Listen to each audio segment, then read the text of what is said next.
निश्चित होने के बाद संयुक्त तत्वावधान में आज ये जो केंद्रीय व्यक्तित्व हमारे डॉक्टर सुरेंद्र नंदी जी समुद्रा से हमारे बीच हैं। आप क्या वक्तव्य सुना जाएगा? विमर्श हुई आपके साथ। हम लोग अपनी बात अपनी शंका का समाधान आपसे लेंगे।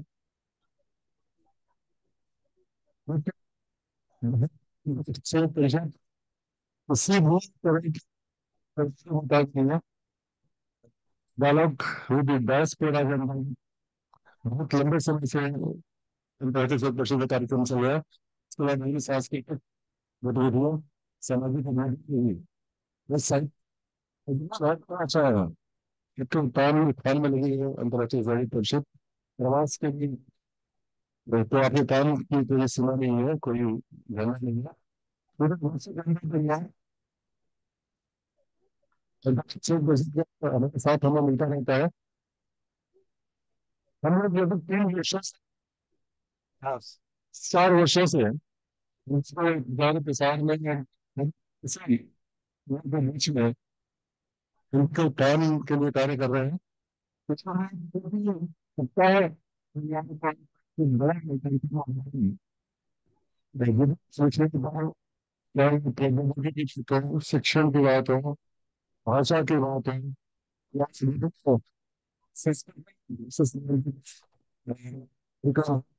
कैसे करते हैं संगठन है उन्होंने अपने साथ जुड़ा है। और प्रभाव के साथ जिनको जुड़ता है हमसे अपनों से और वर्ष उसी तरह ऐसे लंबे बीच में है।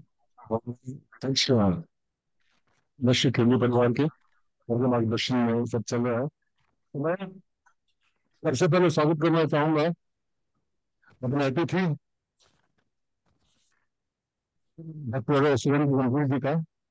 आप सेवानिवृत्त वरिष्ठ प्राचार्य हैं। यूनिवर्सिटी ऑफ पर्सी राइटिंग से भाषा विज्ञान में पीएचडी है। अमेरिकन ऑफ स्टडीज विशा समिति अध्यक्ष और भारत में पूर्ण विभिन्न भाषा कार्यक्रमों के निदेशक और वही सिविल अब्रॉड कार्यक्रम के संस्थापक का निदेशक है। मैं आपका बहुत बहुत स्वागत करता हूँ उसमें। बराबर करूंगा जो कि तो भाषा से प्रारंभ से वही विभाग संतोष शायद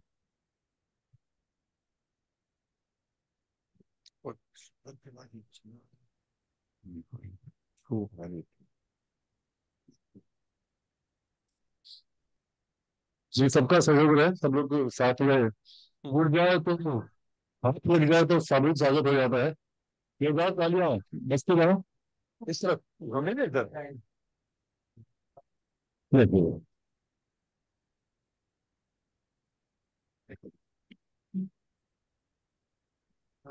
धन्यवाद। आज के अध्यक्ष श्याम परांगे जी जो अतिथि रूम में भी है हमारे बीच में। मैं चाहूंगा कि आपका स्वागत हो और उनका समय दीजिए कहूंगा कि आप बनवासी से खासकर अध्यक्ष श्याम परांगे जी का आप महासचिव अंतर्राष्ट्रीय साहित्य परिषद आपका कविता समय भी स्वागत करें।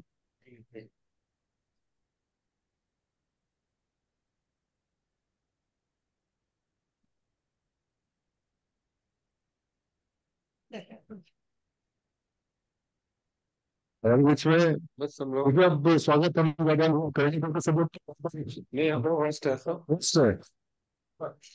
तो मैं शुरू से हमने संचालन के नाम में ये कार्यभार बाइक सकता हूँ सुनीता बहुत जी थे क्या संचालन का कार्यभार संभाला है। बहुत बहुत आभार विनयशील जी। प्रवासियों से संवाद की इस श्रृंखला में मेरी ओर से भी आप सबका हार्दिक अभिनंदन है।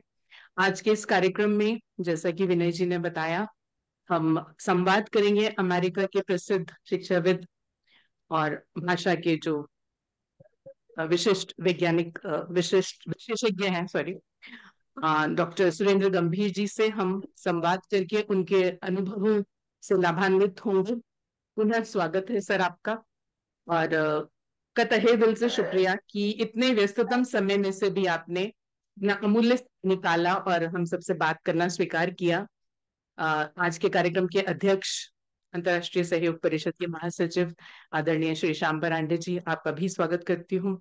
सानिध्य कर रहे हैं कार्यक्रम का मानद निदेशक परम आदरणीय श्री नारायण कुमार जी, वैश्विक हिंदी परिवार के अध्यक्ष श्री अनिल जोशी जी, हमारे बीच हैं संतोष मिश्रा जी, आदरणीय संतोष मिश्रा जी, आपसे भी बहुत निकट संबंध रहा क्योंकि मुझसे पहले आप ट्रिनिडाड में थे।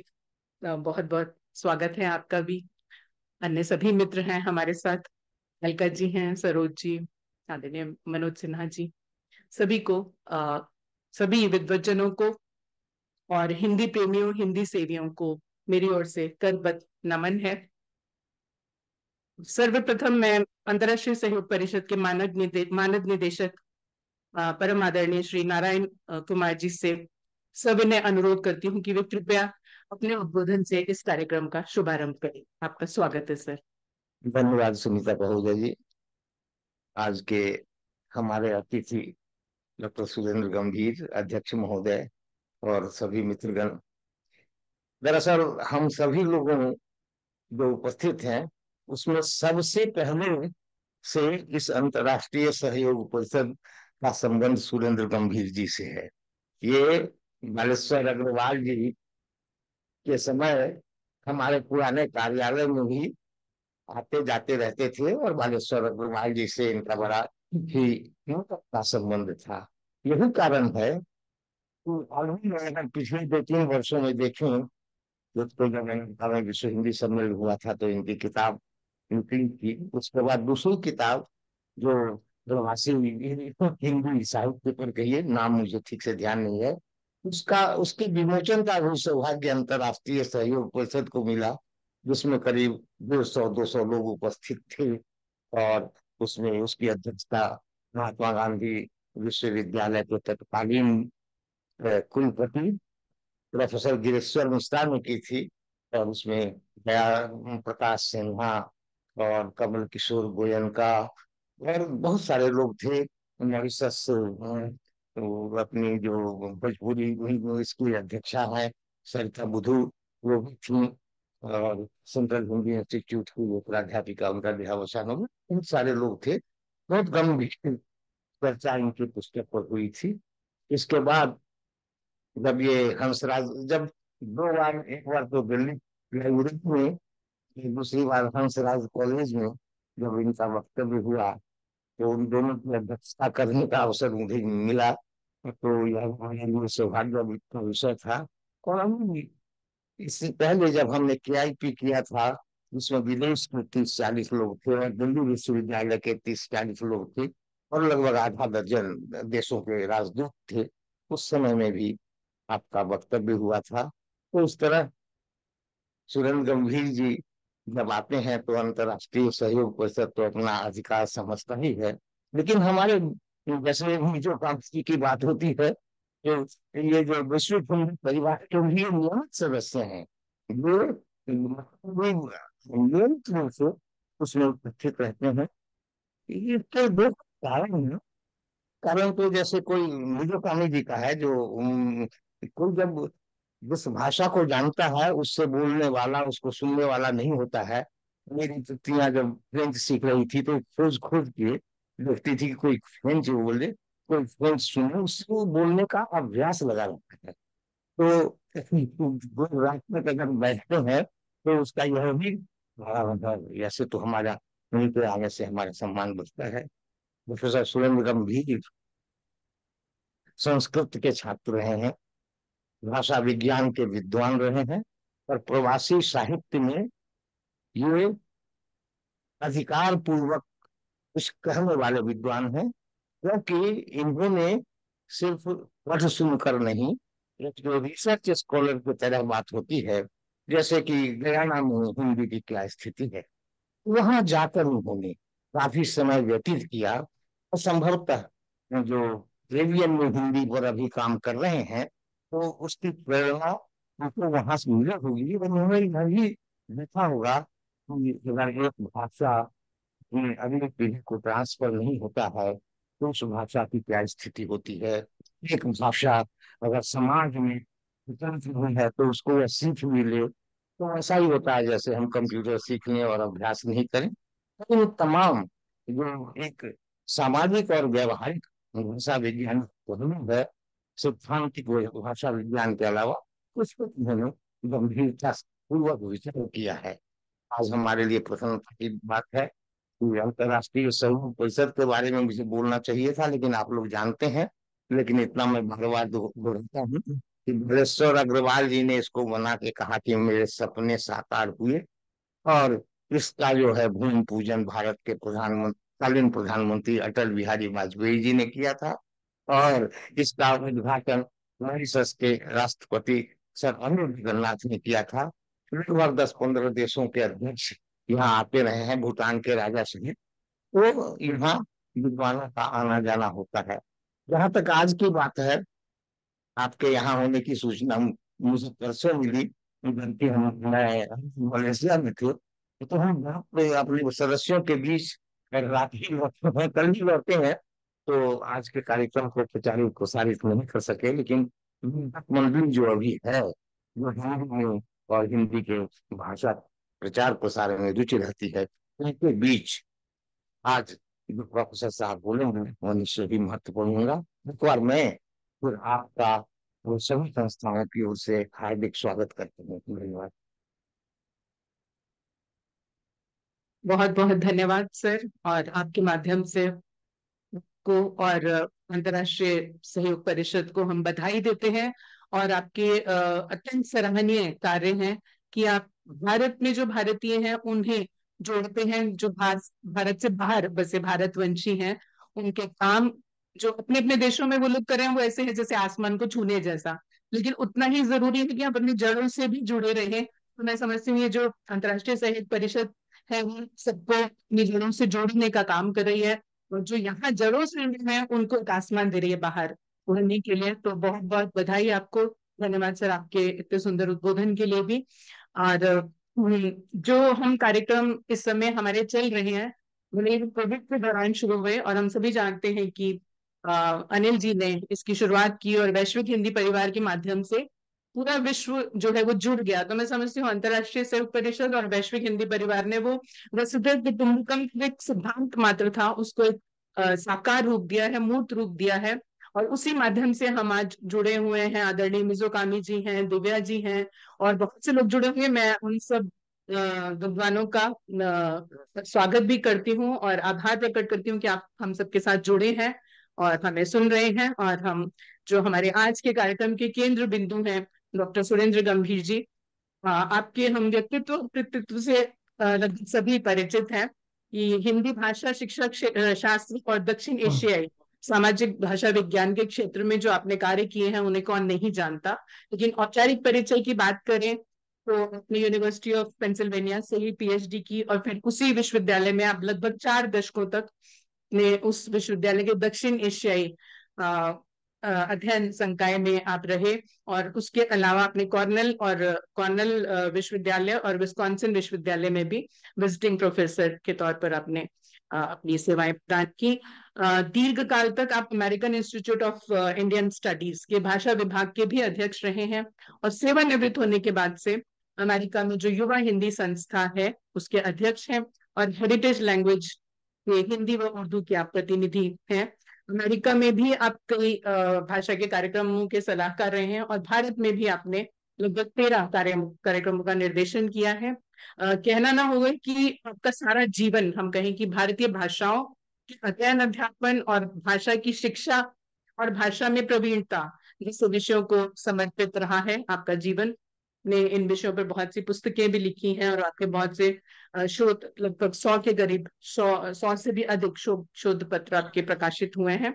और जो समाज भाषा वैज्ञानिक पक्ष है हिंदी का, उसमें आपने अपने नाम के अनुरूप ही बहुत गंभीर और प्रामाणिक शोध किए हैं।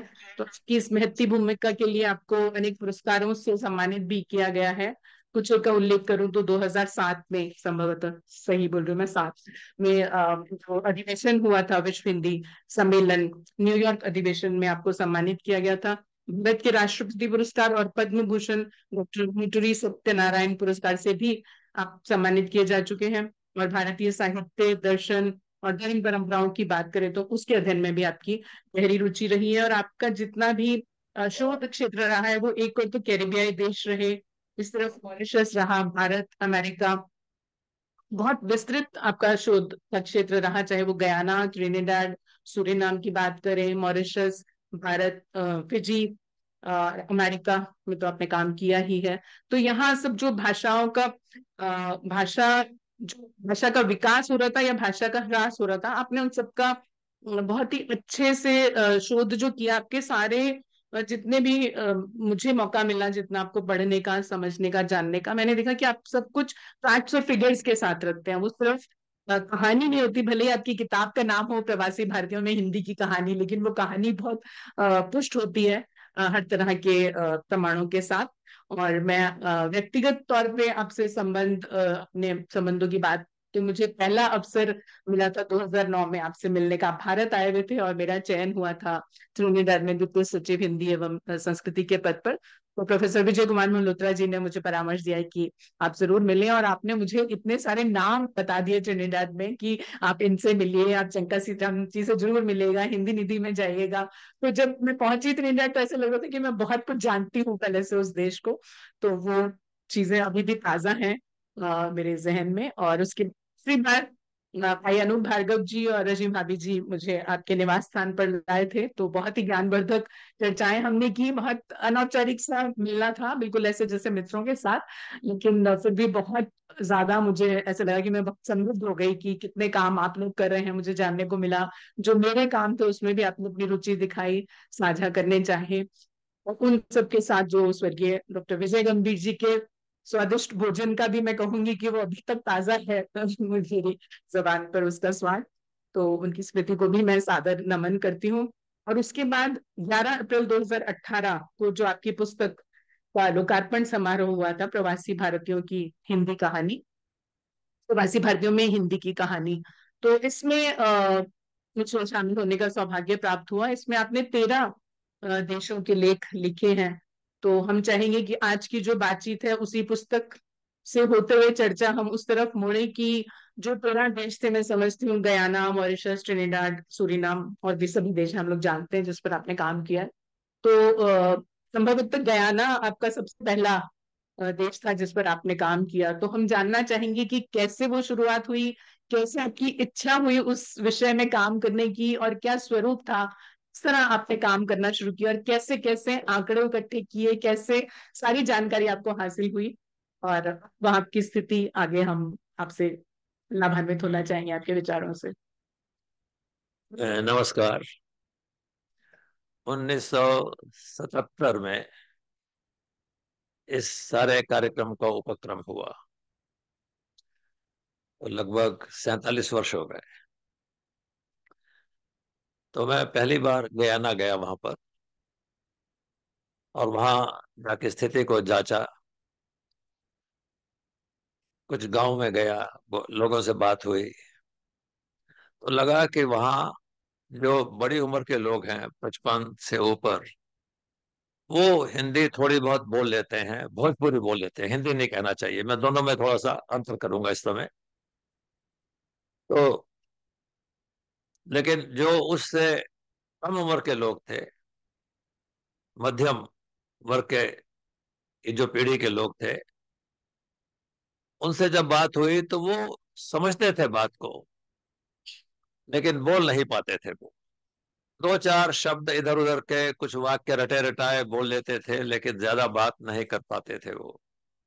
और फिर सबसे जो युवा पीढ़ी थी, तीसरी पीढ़ी, उनसे बात हुई तो वो ना समझते थे और ना बोल पाते थे।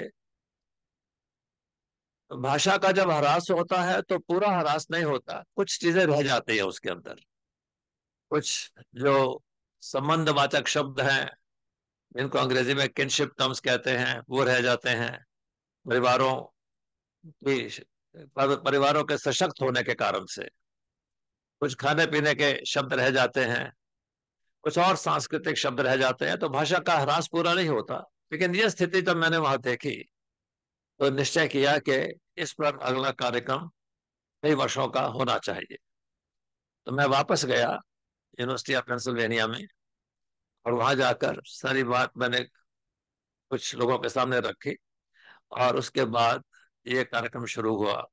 फिर मैं कुछ 2-4 महीने के बाद फिर वहां वापस गया। अब मेरे हाथ में एक बहुत बड़ा लंबा टेप रिकॉर्डर था उन दिनों में, और उसको अपने कंधे पर लटकाए हुए मैं गांव गांव में घूमता था, लोगों से बात करता था, जो जो सबसे अधिक पीढ़ी के, जो क्या कहना चाहिए, जो बुजुर्ग लोग थे, उनसे जब बात करता था, तो वो मैंने सब उनका जो डेटा था उसको इकट्ठा किया मैंने। कई महीने ये कार्यक्रम चला, और फिर वापस आने के बाद उस सारे रिकॉर्डिंग डेटा का ट्रांसक्रिप्शन हुआ, मतलब उसको हमने लिखित रूप में किया उसको। तो फिर उसका विश्लेषण शुरू हुआ कि कौन से शब्द हैं, कहाँ से आए हैं, किस बोली के शब्द हैं वो, तो ये सब।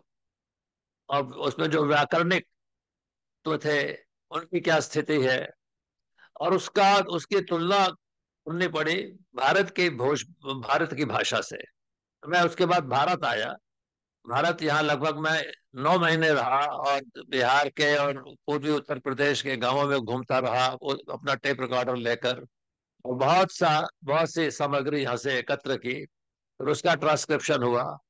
तो वो सब देखने के बाद कि कौन सी बोली से कौन सा तत्व वहां पर बचा है, कौन सा नहीं बचा, इस सब का विश्लेषण हुआ। बहुत परिश्रम साध्य कार्य था सारा ये, बिल्कुल उस समय हो गया। आज तो नहीं हो सकता मेरे से बिल्कुल ये काम, लेकिन उस समय आज से 40 वर्ष पहले बड़ी हिम्मत थी, और काम हो गया सारा बिल्कुल। तो उस सोशल लिंग्विस्टिक्स में जो भाषा का जो सामाजिक पक्ष है, जिसको हम सोशल लिंग्विस्टिक्स कहते हैं, या एथनो लिंग्विस्टिक्स कह सकते हैं, उसके अंदर किसी कमरे में बैठकर किताब पढ़कर किसी मॉडल पर कुछ लिखा जाए ऐसा नहीं होता। कुछ फील्ड में जाकर फील्ड वर्क करना पड़ता है बिल्कुल, और फील्ड वर्क करने के बाद उसमें सामग्री एकत्र करके उसको लाकर उसको ट्रांसक्राइब करना पड़ता है, उसको लिखित रूप में उनको लिखित रूप देना पड़ता है, फिर उसका विश्लेषण करना पड़ता है। बहुत परिश्रम साध्य ये सब कार्य होता है। तो ये कार्य उस समय हुआ ये। तो गयाना के ऊपर लगभग 350 पृष्ठों का प्रबंध लिखा मैंने, और उससे बहुत सी नई नई बातें हमारे सामने आई। उसके बाद ट्रिनिडाड में काम हुआ, कुछ और लोगों ने किया, मैंने नहीं किया, लेकिन मैं भी ट्रिनिडाड गया, वहां की भी सामग्री इकट्ठी की। सूरीनाम में गया, वहां की भी सामग्री इकट्ठी की। बाद में मॉरिशस आया, वहां की सामग्री इकट्ठी की। उन सब का भी तुलनात्मक अध्ययन किया, और देखा कि इन सब देशों में चाहे ऐतिहासिक दृष्टि से एक सूत्रता है, क्योंकि सबके अंदर शर्तबंद मजदूर गए थे 19वीं सदी में वहां पर, जो उपक्रम 1834 में शुरू हुआ था। लेकिन वहां एक सूत्रता होने के बावजूद भी हमने देखा कि वहां पर जिस संपर्क भाषा का उदय हुआ है अलग अलग देशों में, उसमें थोड़े थोड़े अंतर हैं, लेकिन सब भाषाएं एक दूसरे के लिए अंग्रेजी की बात मेरे समझ में आ जाती है, म्यूचुअली कॉम्प्रिहेंसिबल है, मतलब लोग एक दूसरे को समझ सकते हैं, ऐसा था। तो ये एक काम था जो जैसे शुरू हुआ 1977 में शुरू हुआ, और वो आज तक वो डेटा मेरे पास बहुत है। मेरे पास कुछ मैंने उम्र के साथ में एक व्यक्ति थे जो काम कर रहे हैं भाषा पर, उनको मैंने सारा डेटा दे दिया। मैंने कहा इसके आगे आप चलाओ। लेकिन अभी भी कुछ काम चल रहा है। अभी कुछ आर्टिकल 1-2 वर्ष पहले छपा है, वो ऑक्सफोर्ड यूनिवर्सिटी प्रेस की किताब है, उसमें एक आर्टिकल आया है।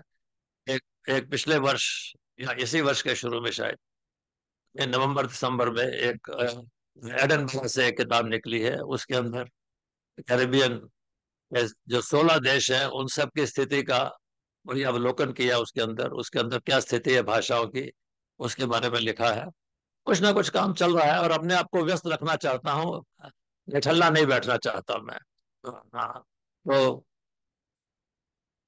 बहुत बहुत धन्यवाद सर। आपने कहा हिम्मत अब नहीं है, मैं तो देख रही हूँ बहुत हिम्मत है अभी भी कि आप इतनी दूर से आके और अ, शुद्ध रूप से काम के लिए आए हैं, तो हम नहीं मान सकते कि हिम्मत नहीं है आप में।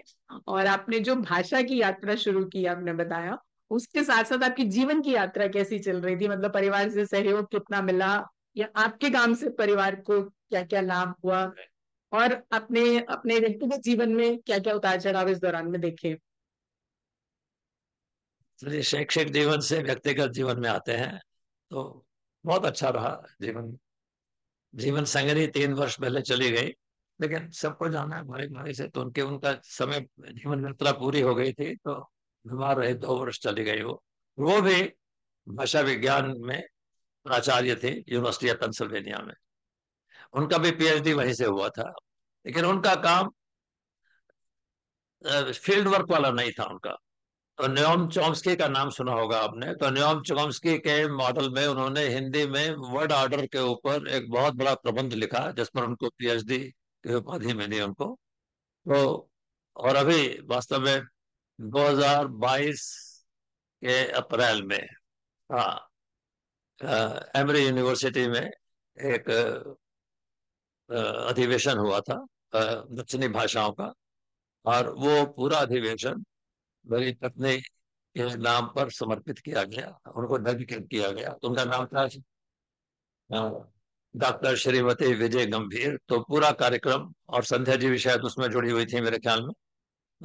तो वो कार्यक्रम श्रीमती डॉक्टर विजय विजय गंभीर को समर्पित किया गया, और मैं उसमें की नोट स्पीकर था उस कार्यक्रम में।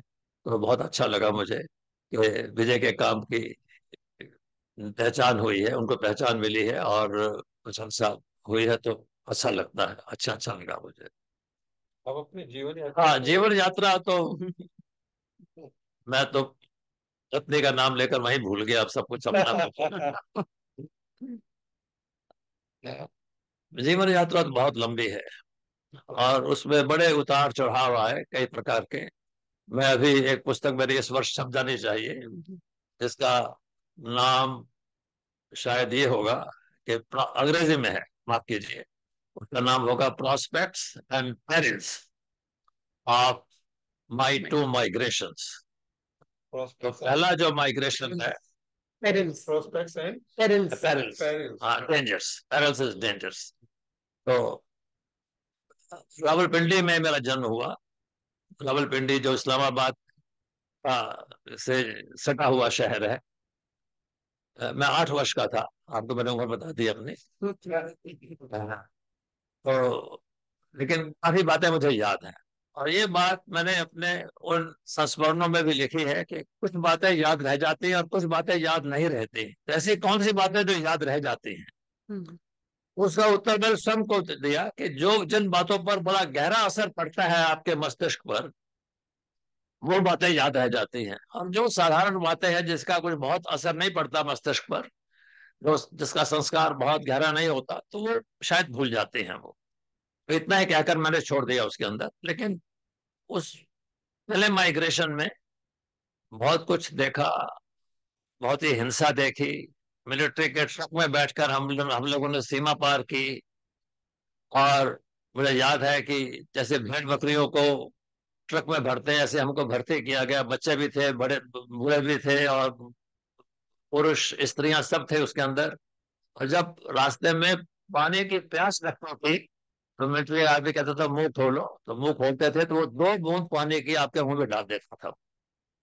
इस प्रकार से कई घंटे की यात्रा के बाद हम अमृतसर पहुंचे, और फिर अमृतसर में जो स्वर्ण मंदिर है, उस स्वर्ण मंदिर के बाहर जहां भी जमीन पे जगह मिले वहां आप बैठ जाओ, लेट जाओ, इस प्रकार से।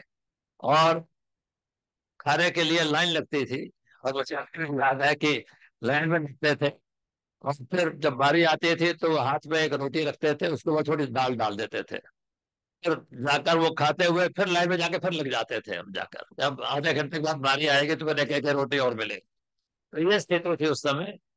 फिर वहां से हम गाड़ी में बैठकर सोलन शिमला की तरफ गए।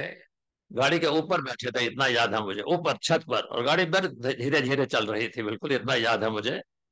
और और सोलन इसलिए गए कि मेरे ताया जी के एक मित्र थे जो मोहन बीकन ब्यूरो है वहां पर सोलन में, वो उनके मित्र थे, बहुत बड़े थे।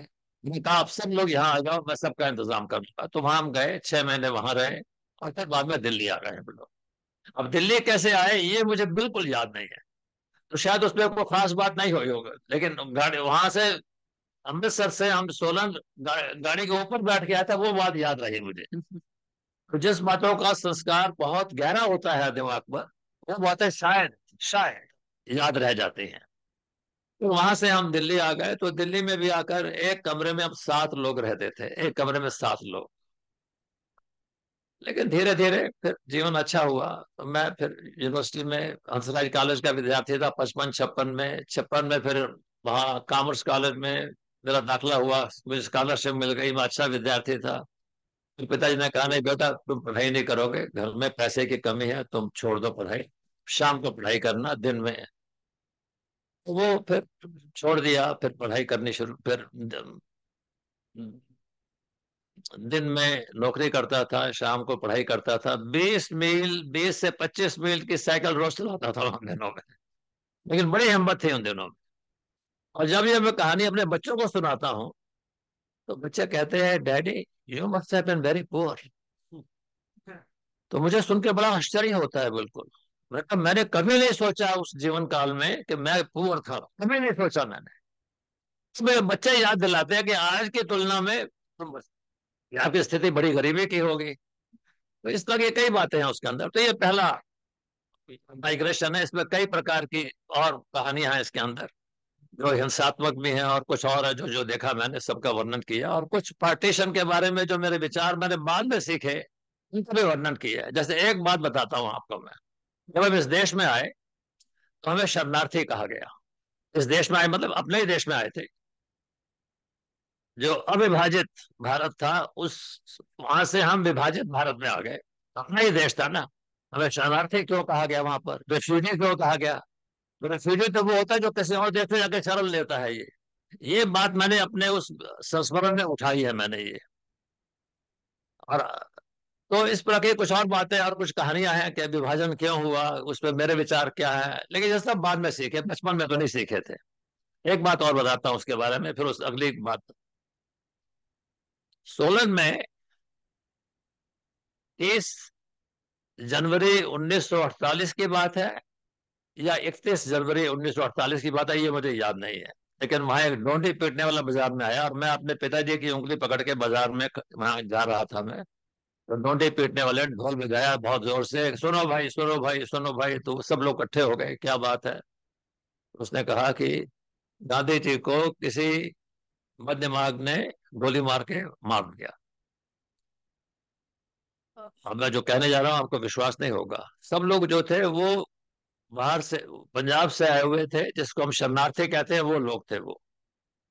सब लोग बहुत खुश हुए कि गांधी जी को मार दिया गया। और मैंने अपने पिताजी से पूछा, पिताजी गांधी जी को मार दिया, ये सब लोग हंस रहे हैं, बिल्कुल खुश हो रहे हैं, ऐसा क्यों? पिताजी ने कहा बेटा तू नहीं समझेगा ये बात, गांधी जी हमारे हक में नहीं बोलते थे वो। तो फिर मैं उस समय हम अपने पिता के सामने ज्यादा बात नहीं करते थे, जो कहते थे उसको सिर झुका के मान लेते थे हम लोग, बिल्कुल। तो वैसा था नहीं कि, लेकिन बाद में इसका विश्लेषण किया, मैंने पढ़ा इसके बारे में, तो लगा कि क्या कारण थे। तो वो फिर जो गोडसे का वक्तव्य था वो भी पढ़ा मैंने, जो महाराष्ट्र में और बाकी और स्थानों पर जो अलग अलग विचार थे और नेताओं के विचार थे, नेहरू जी क्या सोचते थे गांधी जी के बारे में, पटेल क्या सोचते थे, अंबेडकर क्या सोचते थे, ये सब पढ़ा मैंने। तो मुझे कुछ थोड़ा सा उसमें लगा कि कुछ सार्थकता थी उस बात में, उनके उनकी हंसी में, उनके खुश होने में। तो कई बातें हैं जिसका मैंने विश्लेषण किया है अपने अपने ढंग से।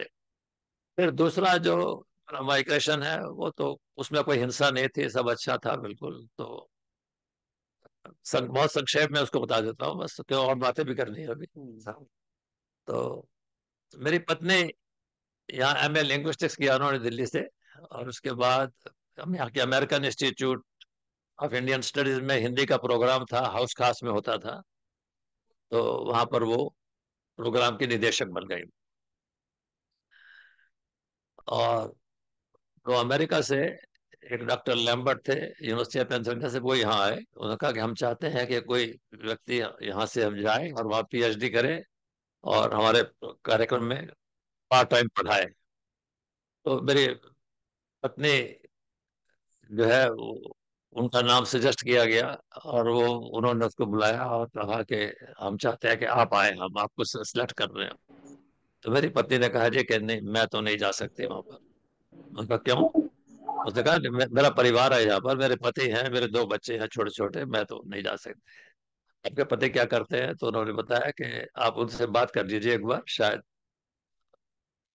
आपको बहुत अच्छी लगे। तो मैं भी भाषा विज्ञानी था और वो उन्होंने कुछ मेरी प्रशंसा की होगी मेरी पत्नी ने कुछ, तो उन्होंने मुझे बुलाया और मुझे कहा कि हम दोनों को चाहते हैं कि हम दोनों आए वहां पर। तो हम दोनों चले गए वहां पर, फिर वहां पर अपने बच्चों को ले गए अपने वहां पर। तो वहीं फिर अब 51 वर्ष से हो गए, लगभग 51 ईयर्स वहां पर हो गए। तो बहुत अच्छा रहा और बहुत कुछ सीखा वहां पर, अच्छे अच्छे विद्वानों से मुलाकात हुई, बहुत कुछ सीखा। लेकिन भारत से संबंध बना रहा, भाषाओं के कारण भी और वैसे सांस्कृतिक कारणों से। मैं भारत घूम आता था साल में, तो उसमें भी कई प्रकार के, जिसको पता नहीं हिंदी में क्या शब्द होगा, इंटरकल्चरल एक्सपीरियंसेस जो हैं बहुत हुए और उनका वर्णन है। लेकिन उसमें कोई हिंसा की बात नहीं थी कोई दूसरे माइग्रेशन में। तो ये संक्षेप में मेरी व्यक्तिगत दीवानी यात्रा है मेरी। बहुत बहुत धन्यवाद। बहुत बहुत धन्यवाद। हम जरूर चाहेंगे, किताब के नाम से ही लग रहा था पढ़नी है, और अब इतना कुछ सुन के तो और भी जिज्ञासा मैं समझती हूँ बाकियों की भी बढ़ गई होगी। जरूर पढ़ेंगे। तो जैसा कि हम बात करते हैं कि आपने अमेरिका में भी बहुत सारे भाषा कार्यक्रम किए और भारत में भी लगभग 13 कार्यक्रमों का आपने निर्देशन किया है, भाषा कार्यक्रमों का। तो जैसे अभी जो स्थिति है भाषा की, आपने वो पूरा उसका विकास और ह्रास सब देख रहे हैं आप, बाहर भी और भारत में भी। और भारत में जो भी अंग्रेजी का भी वर्चस्व बनता जा रहा है, तो मैं समझती हूँ अगर हम खाली हिंदी की बात करें तो उतना सार्थक नहीं होगा, लेकिन हिंदी और अंग्रेजी की एक सापेक्ष जैसे जो स्थिति है उसका आकलन करें। उस बारे में आप क्या कहना चाहेंगे? किस तरह की आज की परिस्थितियां हैं, क्या चुनौतियां हैं, और कैसे हम उनका सामना करें? स्थिति बहुत अच्छी नहीं है वास्तव में। बाहर तो अच्छी नहीं। गयाना में हिंदी भोजपुरी समाप्त हो चुकी है, ट्रिनिडाद में समाप्त हो चुकी है। और एक देश का नाम लूंगा, आपको शायद अच्छा ना लगे, लेकिन मॉरिशस वालों को तो अच्छा नहीं लगेगा। मॉरिशस में इतने साहित्य का सृजन हुआ है, लेकिन वहां भी हिंदी बोलने वाले नहीं बचे हैं। ये बहुत दुखद बात है। ये साहित्य का इतना काम होने के बाद भी भाषा नहीं बची वहां पर। और बाकी रह गए 2 देश जिनकी चर्चा करूंगा, वो है फिजी और सूरीनाम। वहां हिंदी अभी है। फिजी में पिछले वर्ष था मैं विश्व हिंदी सम्मेलन में, तो बहुत समय नहीं मिला काम करने का वहां पर, लेकिन जो पढ़ा है उसके बारे में और जो देखा मैंने वहां पर पिछले वर्ष, तो स्थिति वहां अभी लगभग ठीक है अभी। लेकिन जो सूरीनाम में अभी भी हिंदी बोली जाती है, अभी लोग हिंदी बोलते हैं, छोटे बच्चे भी बड़े भी। लेकिन मैंने जो उसका विश्लेषण किया है अपने एक पत्र में, वो ये है कि अगले लगभग 30-35 वर्ष में वहां हिंदी भोजपुरी समाप्त हो जाएगी। वो उस दिशा में बढ़ रहे हैं आगे लोग। तीन विश्लेषण में 3 बड़े कारण हैं जो हमारे सामने आते हैं बिल्कुल, कि अगर किसी भी समाज में ये 3 कारण उपस्थित हों, और वास्तव में 3 कारणों से एक कारण भी उपस्थित हो, तो भाषा का ह्रास आने वाले निकट भविष्य में निश्चित प्राय है बिल्कुल। और क्या है वो 3? पहला कि अगर युवा पीढ़ी में भाषा का प्रयोग पहले से कम है। दूसरा, पढ़े लिखे लोग जो हैं वो उस भाषा का प्रयोग कम करते हैं, अनपढ़ लोग ज्यादा करते हैं। और तीसरा, शहरों के लोग उस भाषा का प्रयोग कम करते हैं और उनकी तुलना में गांव के लोग ज्यादा करते हैं। यहां में ये 3 कारण हो तो बिल्कुल ये सुनिश्चित है कि उस भाषा का ह्रास निश्चित प्राय है बिल्कुल। और मैं ये समझता हूँ कि इन तीनों कारणों में से अगर एक भी कारण हो तो भी निश्चित है, तो भी सुनिश्चित है बिल्कुल। क्योंकि जब एक होता है तो फिर बाकी दो कारण अपने आप उपस्थित हो जाते हैं। तो ये स्थिति गयाना में भी थी, ट्रिनिडाद में भी थी, और आज सूरीनाम में भी बिल्कुल वही स्थिति मैं देख रहा हूँ, और उसका मैंने विश्लेषण किया है मैंने। और मुझे ये मेरी बड़ी दुखद भविष्यवाणी है कि वहां भी अगले 30-35 वर्ष में हिंदी भोजपुरी समाप्त हो जाएगी। वहां के जो राष्ट्रपति हैं आज, वो भारतीय मूल के हैं, संतोखी जी, श्री संतोखी जी। उन्होंने अपनी शपथ संस्कृत में ली थी। उन्होंने एक ऐसा संस्कार पूरे राष्ट्र को देने का प्रयत्न किया उन्होंने, लेकिन उससे काम नहीं बना और नहीं बनता उससे बिल्कुल का। तो ये स्थिति है। और फिर एक देश और है कैरिबियन में, उसका नाम है ग्वाडालूप। ग्वाडालूप फ्रांस की एक टेरिटोरी है, वो फ्रांस का हिस्सा है। वो फ्रेंच पासपोर्ट पासपोर्ट होल्डर्स है वो लोग, उनकी कॉलोनी नहीं है वो, उसका हिस्सा है। मैं वहां गया था, मैं कुछ साल पहले। वहां हिंदी भाषी लोग नहीं गए थे, वहां पर तमिल भाषी गए थे दक्षिण से।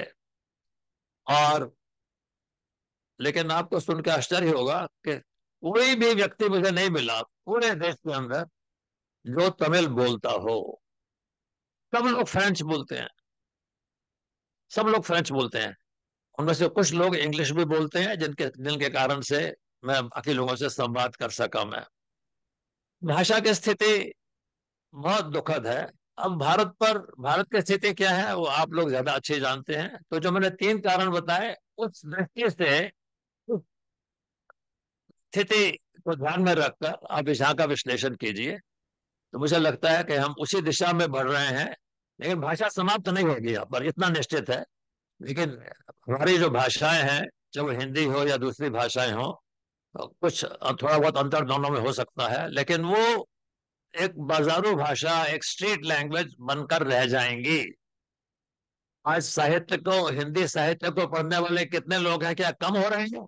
मुझे पता नहीं। इसके आंकड़े जो पब्लिशर्स लोग हैं, प्रकाशक लोग हैं, उनसे लेने चाहिए कि क्या बात है। क्या साहित्य को पढ़ने वाले लोग कुछ कम है पहले से? क्या पुस्तकें पहले से कम बन रही हैं? मतलब यहाँ पुस्तकें छपती हैं, 500 पुस्तकें छपती हैं। मेरी पुस्तक छपी, 500 पुस्तक छपी, वो भी नहीं बिकी, वो पूरी पता नहीं। अब उसमें से 100-200 इधर उधर बांट दी उन्होंने, थोड़ी सी बाकी बाकी बची हुई है। अमेरिका में पुस्तकें छपती हैं 1,000,000, 500,000 ऐसी पुस्तकें छपती हैं वहां पर, और लोग बड़ा पढ़ते हैं वहां पर। लोग खरीदते हैं पुस्तकों को और पढ़ते हैं। अब जाइए, मैंने भिखारियों को देखा बैठ के, अपने भिखारी पैसे भी मांग रहे हैं और किताब लेके पढ़ रहे हैं। बिल्कुल वहां पढ़ने की एक वृत्ति है, बिल्कुल आदत है। लेकिन यहाँ वो कम है, यहाँ पर मैंने देखा मैंने। तो इसलिए भारत की स्थिति भी मुझे बहुत आशाजनक नहीं लग रही। तो वहाँ, और एक बात और कहता हूँ भारत के बारे में। एक भारतीय सरकार की एक रिपोर्ट थी 2005-2006 में, क्या नाम था उसका, कुछ ज्ञान नॉलेज कमीशन ऑफ इंडिया, ज्ञान आयोग। उसमें एक भाषा के बारे में एक चैप्टर है, उसमें एक अध्याय है। उसमें यह कहा गया कि भारत में अंग्रेजी बोलने वाले लगभग शायद 2% लोग हैं जो अंग्रेजी थोड़ी बहुत बोल सकते हैं। 2%। अगर उसको आप प्रतिशत को अगर आंकड़ों में आप बदलें तो काफी बड़ी संख्या है ये। कुछ मतलब 100 करोड़ की आबादी हो तो 2 करोड़ लोग हो गए, और अब 140 करोड़ की आबादी है तो लगभग 3 करोड़ के आसपास लोग हैं। तो इतने लोग हैं भारत में जो, लेकिन मेरा अपना जो अनुमान है, और ये किसी आंकड़े पर नहीं तो, और लेकिन जो एक सामान्य, जो मेरा एक मेरी अंतर्दृष्टि जो है समाज के बारे में, वो ये है कि लगभग 1% लोग ऐसे हैं भारत में जो अंग्रेजी में 1 या 2 पृष्ठ व्याकरणिक दृष्टि से शुद्ध भाषा लिख सकते हैं। और वो 1% लगभग से 1 करोड़ 1.5 करोड़ लोग हैं ऐसे, और उसमें कौन है? अंग्रेजी के प्रोफेसर हैं, बड़े अच्छे अच्छे जर्नलिस्ट हैं, बड़े अच्छे लिखते हैं, बहुत सुंदर। लेकिन ऐसे लोगों की संख्या लगभग 1.5 2 करोड़ के आसपास है। बिल्कुल अधिकांश लोग 2 पृष्ठ अंग्रेजी के व्याकरणिक दृष्टि से शुद्ध भाषा में नहीं लिख सकते, ऐसी मेरा मेरा अपना कहना है ये। बिल्कुल इतने वर्ष हो गए मैकाले को अंग्रेजी करते हुए, अंग्रेजी हम पढ़ रहे हैं इतने वर्षों से, और 150 वर्षों से 200 वर्षों से पढ़ रहे हैं, लेकिन आज भी हमारी ये हालत है। तो अंग्रेजी भी नहीं है, और जो साहित्यिक भाषा है हमारी, उसमें भी गति नहीं है हमारी। तो ये तो नष्ट है, ततो भ्रष्टा वाली बात हो गई बिल्कुल ये। तो इसलिए भाषा की स्थिति के बारे में यहाँ खूब गहन विचार होना चाहिए भारत के अंदर, मैं समझता हूँ। और भाषा में अच्छा साहित्य पैदा होता है, बड़ा अच्छा लगता है पढ़कर। जब अलका जी लिखते हैं और लिखते हैं, बाकी लोग लिखते हैं, तो बहुत अच्छा लगता है पढ़कर। बिल्कुल तो बहुत बहुत आनंद होता है। और साहित्य किसी भी समाज का जीवन है बिल्कुल। हाँ, लेकिन उसको, साहित्य को पढ़ने वाले लोग भी तो चाहिए। बिल्कुल। तो ये भाषा के बारे में बड़े विस्तार से हम बात कर सकते हैं, लेकिन थोड़ा सा दुखद चित्र मैंने आपके सामने प्रस्तुत किया। अगर आपको अच्छा ना लगा हो तो माफ कीजिएगा प्लीज। नहीं सर, सच्चाई अक्सर कड़वी होती है तो उससे जरूर। सत्य है। लेकिन बिल्कुल आपने सही कहा कि स्थिति चिंताजनक है, लेकिन चिंता करने से कुछ नहीं होगा, चिंतन करेंगे। और मैं समझती हूँ ये जो हमारी संस्थाएं काम कर रही है उसी चिंतन की दिशा में काम कर रही हैं। और अभी हिंदी वैश्विक परिवार के बारे में बात हो रही थी अनिल जी से, तो बता रहे थे कि आप कई नई परियोजनाएं आप शुरू कर चुके हैं और भी शुरू करने जा रहे हैं। और मैं समझती हूँ कि इसी तरह धीरे धीरे जिस तरह ह्रास हुआ है, जरूर विकास भी होगा। और हम जिस स्थिति को देखना चाह रहे हैं उसे हम जरूर प्राप्त कर लेंगे, उस अवस्था को भी। और इसी यात्रा में एक जो उपलब्धि मैं कहूंगी वैश्विक हिंदी परिवार की, कि एक मासिक समाचार पत्र न्यूज़लेटर शुरू किया गया है, जिसका हम आज लोकार्पण करेंगे। तो मैं विनम्र अनुरोध करती हूँ आप सबसे, हमारे जो अतिथि हैं डॉक्टर गंभीर जी, डॉक्टर श्याम परांडे जी, नारायण आदरणीय नारायण कुमार जी और अनिल जी की, कृपया इसका लोकार्पण करें। संतोष जी।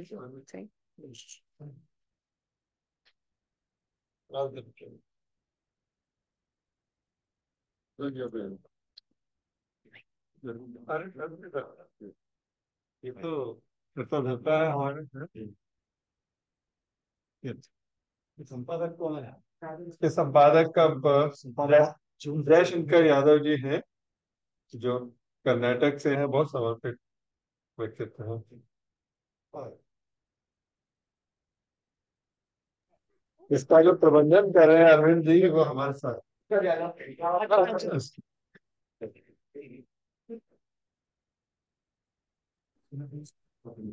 विनयशील है ना। अरविंद जी आप।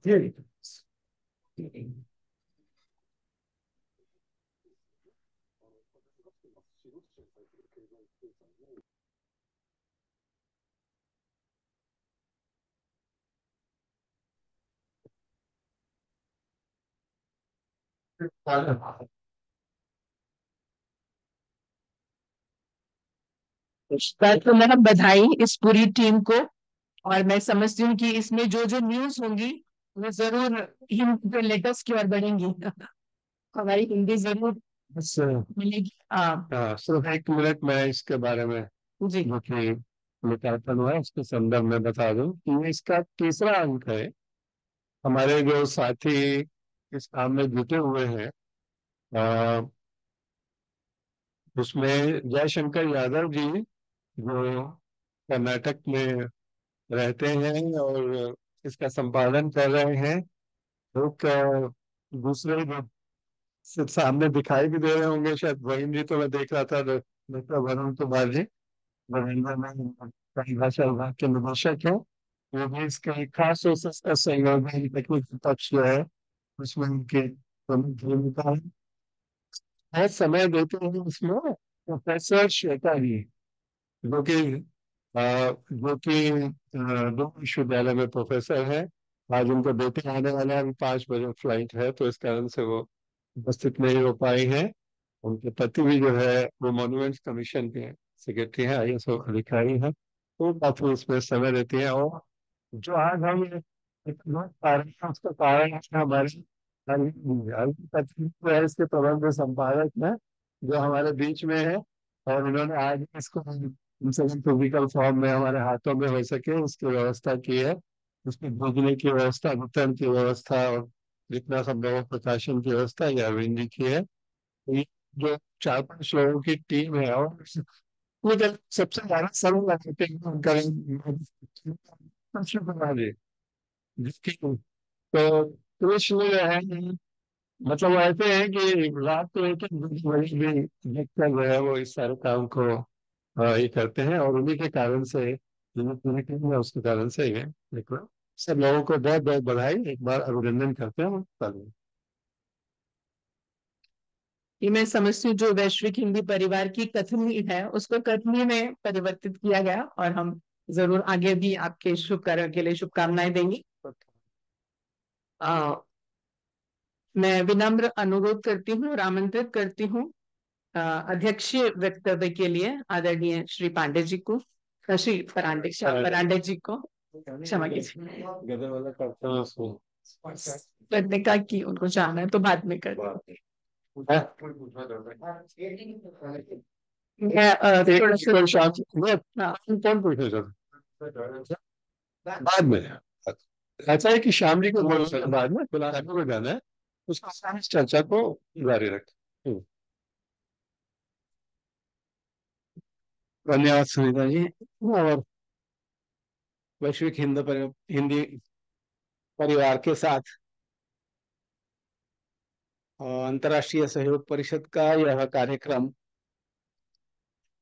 और जिस तरह से हम भारतवंशियों से संवाद करते हैं उसके लिए आज विशेष उपस्थिति हमें बड़ा ही लाभ हुआ है प्रोफेसर सुरेंद्र गंभीर जी के उपस्थिति से। और उनके वक्तव्य में उन्होंने जो चिंता जताई है वो चिंता हम सब की बहुत मन पर गहरी है। और वो केवल हिंदी का ही विषय नहीं है, वो भारतीय भाषाओं का भी विषय है। जिस तरह से गत 100-125 वर्ष में इस देश में परिस्थितियां निर्माण की गई और स्वतंत्र भारत में उसके उसके उस पर जिस तरह से काम होने की आवश्यकता थी वो नहीं हुई, किंतु गत 10 वर्षों में तो कहीं ना कहीं उपस्थिति तो ये बदल दिखाई दे रहा है, परिवर्तन। अभी मैंने परसों ही हम लोग लौटे मलेशिया से, और मुझे उसके वहां कुछ जो कुछ अनुभव मिले उनसे कुछ बहुत ही अच्छे लगे, और कहीं ना कहीं उससे आशा भी जगती है। तो वहां भारत के जो राजदूत है, सहसा राजदूत हिंदी में बात नहीं करते हैं। वहां जो राजदूत है वो दक्षिण भारत के थे, वो बहुत अच्छी हिंदी में बात कर रहे थे हमसे,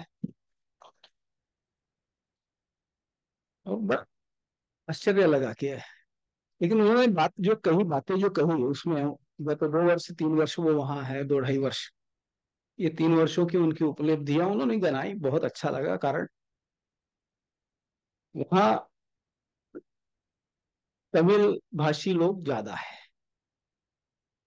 लेकिन इसका अर्थ ये नहीं है कि हम तमिल भाषी लोग वहां पहुंचकर 150-200 वर्ष हो गए हैं, और या तो ज्यादा भी हुए हैं। और वहां के तमिल अभी कहने लग गए कि राजराजेंद्र चोल के साथ हम यहाँ आए हुए हैं कुछ लोग, उसमें कोई नहीं है। तो 1200 वर्ष हो गए। तो भारतीय समाज में तमिल भाषी है, ऐसी जो इक्वेशन बना था उसको उन्होंने छेद किया है उसका। कारण वहां पर बड़ी मात्रा में पंजाबी भाषी है, वहां सिख लोग है, वहां पर गुजराती है, अच्छी संख्या में है, बंगाली है। तो वहां तो ये हो गया है कि सिखों को भी बंगाली कहा जाता है, कारण वो डिपोर्टेड वो कलकत्ता से गए थे। तो इनको सबको इकट्ठा लाने का प्रयास किया है। पहली बार ऐसा प्रयास मलेशिया में मैं सुन रहा हूँ। तो मैं 20 साल से जाता आता रहा हूँ, इन पहली बार सुना कि सभी भाषियों को इकट्ठा एक मंच पर लाने का प्रयास हेरिटेज सोसाइटी नाम से किया गया है। ऐसे जो प्रयास विश्व भर में दिखते हैं, और ये सरकारी इसमें से हुआ तो बहुत अच्छा होगा। तो ये 10 वर्ष में ये हमको दिखाई देता है।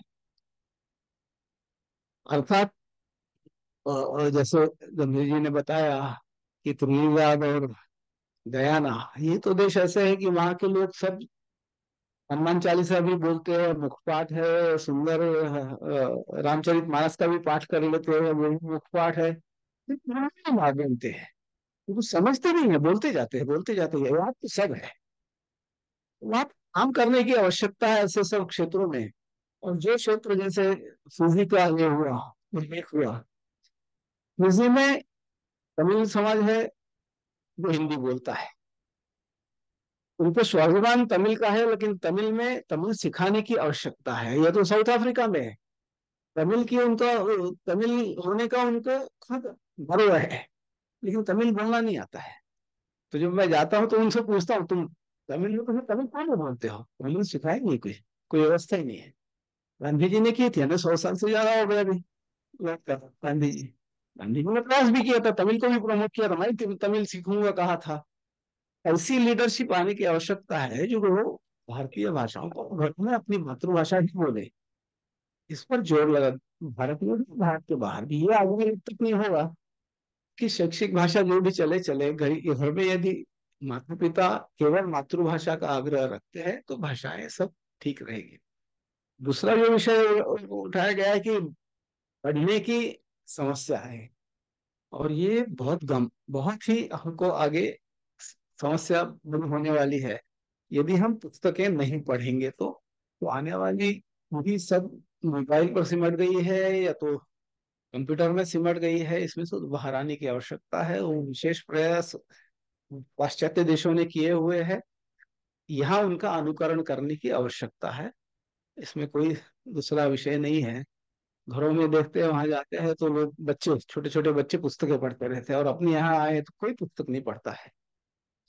हमने जैसे बचपन में खूब पुस्तकें पढ़ी है। 11वीं 12वीं तक तो मैं इतनी पुस्तकें पढ़ गया था कि मुझे लगता है कि कोई फिर इस तरह से था। तो वो अभी परिस्थिति नहीं रही है। तो ये सब परिवारों में जो आग्रह करने के विषय है वो ऐसे है। अपने बातों बातों में जीवन के बारे में बोलते हुए अपने देश के विभाजन की विभूषिका का भी उल्लेख कर दिया। बड़ा दुखपूर्ण है वो, किंतु उसमें से भी हमारा समाज फिर खड़ा हो गया है, आगे बढ़ गया है।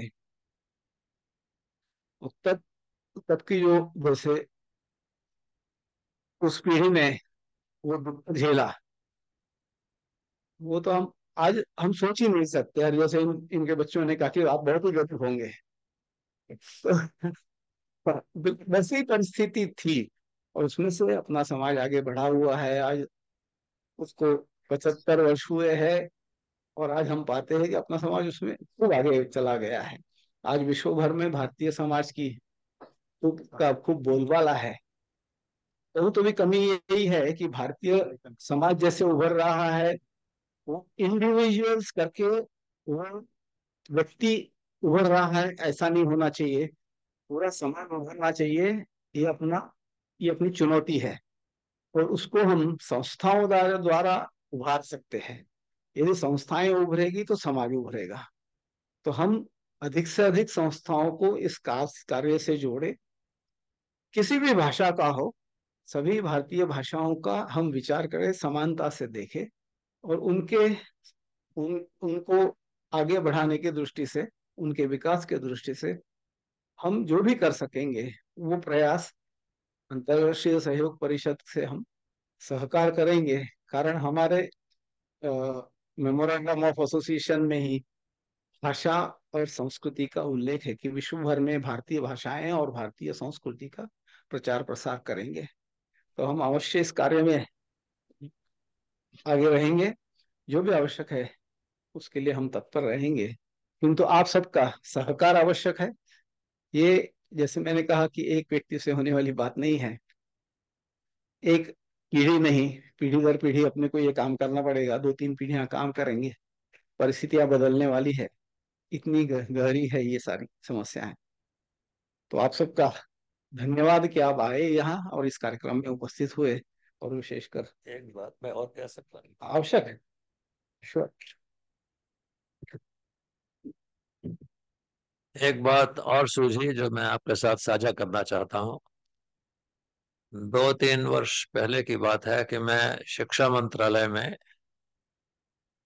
मिला कुछ लोगों से और भाषा की चर्चा की मैंने। तो अच्छी चर्चा हुई और बताया उन्होंने कि हम तो बहुत सी बातों के लिए तैयार बैठे हैं बिल्कुल, लेकिन कुछ राजनीतिक बाधाएं हैं उसके अंदर, हम उसको कार्यान्वयन उसका नहीं कर पा रहे उसका।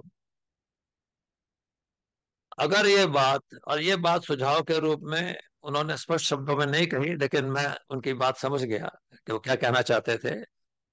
उन्होंने कहा कि अगर ये बात जनता की ओर से सब भारतीय भाषाओं की तरफ से उठ के हमारे सामने आती है तो बहुत आसानी हो जाएगी इसका कार्यान्वयन करने के लिए। तो इन शब्दों को सुनकर बड़ा अच्छा लगा कि लेकिन हमारी जिम्मेवारी हम पर पड़ गई सारी, बिल्कुल सरकार पर नहीं। तो मैं समझता हूँ कि ये, और मैं जो विदेशों में सब कुछ देख रहा हूँ, बिल्कुल बहुत देशों में जाता हूँ, देखता रहता हूँ इधर उधर, भारत के बारे में भी थोड़ा बहुत पढ़ता रहता हूँ, देखता रहता हूँ, हिस्सा लाता हूँ यहाँ पर। ये भारत के इतिहास का स्वर्णिम काल है, इसका हम लाभ उठाएं, ये मेरा एक सुझाव है आपके साथ। तो आगे चल। बहुत बहुत धन्यवाद सर, और आपका आभार आदरणीय श्री श्याम परांडे जी ने बहुत ही सुंदर विवेचन किया। और जो भारत की खूबसूरती है, मैं समझती हूँ वो हिंदी के साथ साथ भारतीय भाषाओं को साथ लेके आगे चलने की है। तो बहुत बहुत आभार, आपने एक चिंतन के लिए भी हमें विषय दिया है और काम के लिए भी। तो जरूर इस पर काम करेंगे, और आपका आशीर्वाद हमें मिलता रहे और हमारा सहयोग हम सबका, सबकी ओर से कह रही हूँ कि जरूर मिलता रहेगा। और हम आगे आने वाली पीढ़ियों को भी जरूर तैयार करेंगे कि वो अपनी भाषाओं पर गर्व करें और अपनी भाषाओं में काम करें। आभार आपका सर, धन्यवाद। दोनों के सर जाना चाहते हैं जी। आदरणीय श्री श्याम परांडे जी को जाना है, तो हम उसके आगे। बहुत अच्छा लगा, दर्शन हुए आपके।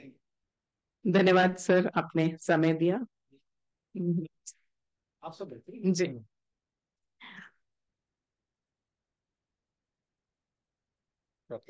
हाँ, डॉक्टर गंभीर जी ने जो चिंता व्यक्त की भाषाओं को लेकर, तो मॉरिशस में एक संस्था है हिंदी प्रचारिणी सभा, जिनका वाक्य ही है, मूल वाक्य, भाषा गई तो संस्कृति गई। तो मैं समझती हूँ कि जैसे जैसे हम भाषाओं से, जैसे आपने कहा कि पूरा ह्रास नहीं होता लेकिन कुछ शब्द रह जाते हैं, तो उन शब्दों को हम डोर बनाकर, मैं समझती हूँ, पकड़ के जाएं, और बजाय उल्टी दिशा में जाने के हम विकास की दिशा में भी जा सकते हैं। इसमें सबसे बड़ी भूमिका होगी हिंदी शिक्षण की। और अभी गत रविवार को हमने वैश्विक हिंदी परिवार पर आपका कार्यक्रम भी देखा, जिसमें बहुत सारे और अन्य विद्वानों के भी वक्तव्य सुने कि हिंदी शिक्षण को सोशल मीडिया के माध्यम से कैसे हम आगे बढ़ा सकते हैं। तो इस पर भी हम आपका मार्गदर्शन चाहेंगे, क्योंकि मैं समझती हूँ कि जब युवा पीढ़ी जुड़ेगी भाषा के काम से, तभी हमें उसमें ज्यादा सकारात्मकता दिखाई देगी। और मैं मंच खोलती हूँ सबके लिए, जो भी आपसे कुछ जानना चाहे, विमर्श करना चाहें, आप सब का स्वागत है कि आप जो भी प्रश्न आपके मन में हो आप पूछें, ताकि हम सर से मार्गदर्शन भी प्राप्त कर सकें और ज्यादा लाभ उठा सकें। धन्यवाद। बहुत बहुत धन्यवाद पहले तो इस मौके के लिए कि हम लोग अपनी बात भी कह सकते हैं। और आदरणीय सुरेंद्र गंभीर जी ने जो अपनी यात्रा बताई, चाहे वो भाषा के क्षेत्र में हो चाहे जीवन यात्रा, दुनिया के संघर्ष और दोनों का उतार चढ़ाव, वो हमें बहुत खींचता है अपनी तरफ। मेरे मन में जो एक जिज्ञासा आती है वो ये आती है कि प्रायः हमारे साथ होता क्या है कि अगर हमें ये देखना है कि जगह जगह जाकर के हम देखते हैं कि वहाँ का साहित्यिक समाज, वहाँ का सामाजिक व्यवस्था कैसी है, राजनीतिक व्यवस्था कैसी है, लेकिन अगर हम भाषा को जानना चाहते हैं तो प्रायः हम तो में ना जाकर किताबों में चले जाते हैं। आपने बिल्कुल इससे अलग हट करके, जमीन से जुड़ करके, क्योंकि भाषा किसी किताब से नहीं, किताब में सहेजी तो जाती है, निकलती वो भी जमीन से ही है। तो वहां उसकी जगह पर जाकर जो आपने इतना श्रम किया, जो आपने कहा बड़ा श्रम साध्य था, आपने उसको इतना श्रम किया, उसके भीतर तक पहुंचे और उसके साथ जुड़े, सामाजिक रूप से भी, राजनीतिक रूप से भी और व्यवहारिक रूप से भी आपने उसको देखा। आज जब आप महसूस कर रहे हैं कि जिस तरह से उसका विकास होना चाहिए था, संवर्धन होना चाहिए था, वो नहीं हो रहा है, तो जाहिर सी बात है कि उसकी तकलीफ बहुत होती होगी। तो क्या आपके पास कोई ठोस ऐसा उपाय दिखाई पड़ता है कि किस तरीके से हम ऑनलाइन ऑफलाइन जा करके किताबों के माध्यम से या किसी भी और तरीके से हम उसमें कैसे क्या योगदान दे सकते हैं? कविता जी, एक सिद्धांत है, निष्कर्ष के रूप में आपके सामने उपस्थित करता हूं कि लैंग्वेज लर्निंग जो है वो नीड बेस्ड है। उसकी अगर आवश्यकता होती है तो हम उस भाषा को सीखते हैं, और केवल इतना ही नहीं, हमें जितनी आवश्यकता होती है उतने ही सीखते हैं, उससे अधिक नहीं सीखते हम लोग। आज भारत में जो अंग्रेजी की स्थिति है उसका यही कारण, जितनी हमें आवश्यकता है उतनी हम सीख लेते हैं, उसके आगे सीखने की आवश्यकता नहीं है। हिंदी की भी यही स्थिति है बिल्कुल, जितनी आवश्यकता है बोलचाल में उतनी सीख लेते हैं। साहित्यिक भाषा जो है, जो संस्कृत निष्ठ भाषा है, जो अनेक प्रकार के जो शब्दों का प्रयोग होता है साहित्य के अंदर, उनको समझने की आवश्यकता नहीं है तो नहीं सीखते उनको हम लोग। विदेशों के बारे में हमें बहुत चिंता करने की आवश्यकता नहीं है, मैं ये समझता हूँ। वहां ये बात ठीक है कि जो उनकी पैतृक भाषा है उसको उनको द्वितीय भाषा के रूप में सीखें वो, ये ठीक है वो। लेकिन क्यों सीखें वो, इसके भी हमें कारण ढूंढने होंगे कि अपनी संस्कृति से जुड़ने के लिए उसका भी प्रचार होना चाहिए, प्रसार होना चाहिए, कुछ और लिखना पढ़ना होना चाहिए थोड़ा सा, तो द्वितीय भाषा के रूप में सीख सकते हैं वो लोग। लेकिन वास्तविक चिंतन जिसकी आवश्यकता है वो भारत की स्थिति के बारे में है कि यहाँ की तो जो भाषा है, अगर वो भाषा साहित्यिक स्तर पर नहीं बचती युवा पीढ़ी में, कल आने वाले भारत में क्या होगा, यह चिंता की आवश्यकता है। विदेशों के बारे में हम ज्यादा चिंता न करें, वहां उनकी अपनी भाषा है। जो अंग्रेजी भाषी देश में गए, उनकी पहली भाषा अंग्रेजी हो जाएगी निश्चित रूप से। पहली पीढ़ी में नहीं होगी, दूसरी पीढ़ी में कम होगी, तीसरी पीढ़ी में आकर निश्चित हो जाएगी बिल्कुल। मैंने आपको उदाहरण दिया ग्वाडालूप का, ग्वाडालूप में लोग सब फ्रेंच बोल रहे हैं, आज उनको 100-150 वर्ष वहां हो गए हैं तो फ्रेंच बोलते हैं वो लोग, ठीक है, वो उनकी पहली भाषा है वो। उनको कभी भी तमिल भाषा सीखने की आवश्यकता महसूस नहीं हुई, मैंने बात की उनसे। संस्कृति की बात है, वो एक अलग प्रश्न है, कभी उस पर मैं अपनी बात रखूंगा कि संस्कृति और भाषा का क्या संबंध है आपस में, लेकिन उनको आवश्यकता नहीं। तो इसलिए हम विदेशों के बारे में चिंता ज्यादा न करें, भारत के बारे में हम सब लोग चिंता करें और चिंतन करें, रास्ता ढूंढे कि क्या रास्ता क्या है इसका, सरकार क्या कर सकती है और हम क्या कर सकते हैं। धन्यवाद सर। सर आप कुछ एक जिज्ञासा मेरी भी है ऑनलाइन। जी, स्वागत है। धन्यवाद। यद्यपि इस प्रबुद्ध मंच पर बोलने की मैंने पात्रता रखता हूँ, योग्यता रखता हूँ, लेकिन एक जिज्ञासा अवश्य है। एक जिज्ञासा ये कि अनेक देशों में भारत के हिंदी के प्रचार प्रसार का कार्य चल रहा है और बहुत से लोग आप जैसे प्रबुद्ध लोग इसमें जुड़े हुए हैं, लेकिन उनके कोई एक मंच नहीं है, कोई एक फेडरेशन नहीं है। अमेरिका की मुझे जानकारी है कि अनेक लोग हिंदी शिक्षण का कार्य कर रहे हैं विभिन्न शहरों में और अन्य जगह भी कर रहे हैं, लेकिन कहीं एक जगह एक मंच पर बैठते नहीं है। मतलब उन्होंने एक न्यूयॉर्क वालों ने अलग कर दिया, फिलाडेल्फिया वाले अपने अलग कर रहे हैं, न्यू जर्सी वाले अलग कर रहे हैं, ह्यूस्टन वाले अलग कर रहे हैं, लेकिन कहीं एक जगह तो बैठे हम हिंदी वाले। वो हिंदी वाले बैठे कहीं भी नहीं, मतलब बैठे हुए। यहाँ भारत में कभी एक हिंदी संस्था संघ था, अखिल भारतीय, नारायण जी को याद है अच्छी तरह से, अखिल भारतीय हिंदी संस्था संघ, जिसमें हिंदी की जितनी संस्थाएं थी वो बैठती थी और उनकी जो समस्या थे उसके समाधान के लिए लोग रहते थे। लेकिन अब वो किस काल के गर्त में हम सब लोग जानते हैं और वो कहीं भी नजर नहीं आती। तो क्या प्रवासी भारतीय इस ओर, विशेष रूप से अमेरिका, जहां तक मेरी अपनी जानकारी है, अमेरिका में इस तरह का प्रयास किया जा सकता है जो हिंदी शिक्षण से जुड़े लोग हैं कम से कम, चलो वहाँ हिंदू सेंटर है, आप कार्यक्रम कर रहे हैं, होली कर रहे हैं, दिवाली कर रहे हैं, कवि सम्मेलन करा रहे हैं, वो चीज अलग है। लेकिन जो हिंदी शिक्षण से जुड़े हुए हैं, वो कहीं एक जगह एक मंच पर कहीं बैठते हैं कि जिससे लगे कि भैया इसमें ये समस्या आ रही है हिंदी शिक्षण में, इसका समाधान इस रूप में मतलब ये लिया जा सकता है क्या? इस पर कभी मतलब सोचा जा सकता है? धन्यवाद। आप उत्तर दीजिए। नहीं, आप वो आप पूछो, आपसे मेरा जवाब आएगा ना। नहीं, ये प्रश्न मेरे लिए नहीं हो सकता। एक मंच कैसे बनता है इसका मुझे कोई ज्ञान नहीं है, मुझे बिल्कुल। ये एक आप प्रशासनिक नहीं, आप प्रशासनिक दूसरे प्रश्न है ये। और प्रशासन की दृष्टि से जो प्रशासन में लोग हैं, अनिल जी जैसे और लोग, रामधारी जी हैं वहां पर मॉरिशस में, ये लोग उसके बारे में सोचे और एक मंच बने।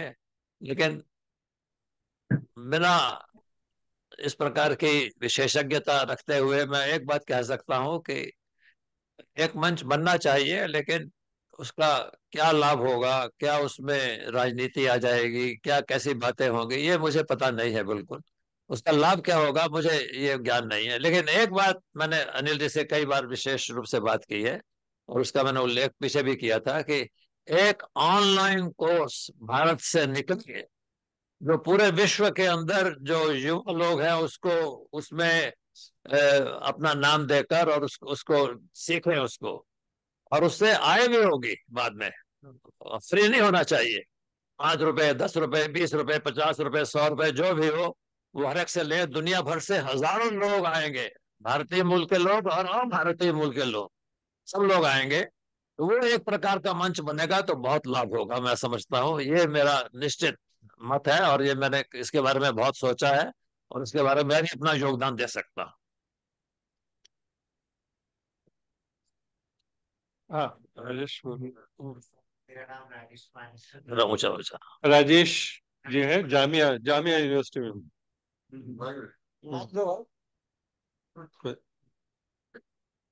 यहीं से बोली। हाँ, मेरा प्रश्न ये था कि जैसे भारत में हम पुष्प गुच्छ, शॉल वगैरह देते हैं, गिफ्ट करते हैं किसी भी कार्यक्रम में, वैश्विक हिंदी परिवार खासतौर से पूरे वर्ल्ड में काम कर रहा है। हम किसी को गिफ्ट देते वक्त शॉल बुके ना देके अगर पुस्तक संस्कृति को आगे बढ़ाएं, पुस्तक ही उपहार में दें, तो क्या ऐसी कोशिश की जा सकती है? और दूसरा मेरा मत ये है, मेरा विचार है कि जैसे मॉरिशस में बहुत सारे स्पीकिंग यूनियन है, तमिल, भोजपुरी, हिंदी स्पीकिंग यूनियन है, आप कई देशों में रहे हैं, तो क्या ऐसी स्पीकिंग यूनियन जहां हमारे भारतीय मूल के लोग हैं, वहां एमईए की तरफ से, विदेश मंत्रालय की तरफ से बनाए जाने का सुझाव दिया जाए उन देशों की सरकारों को, तो उसका लाभ होगा या नहीं? ये मैं सब। दोनों सुझाव बहुत अच्छे हैं। पहले सुझाव के बारे में मेरा एक छोटा सा अनुभव है, बताता हूँ। यहाँ नोएडा में एक एनजीओ है, मैं उनके पास शायद पिछले वर्ष या 2 वर्ष पहले गया था, उनका कार्यक्रम देखा।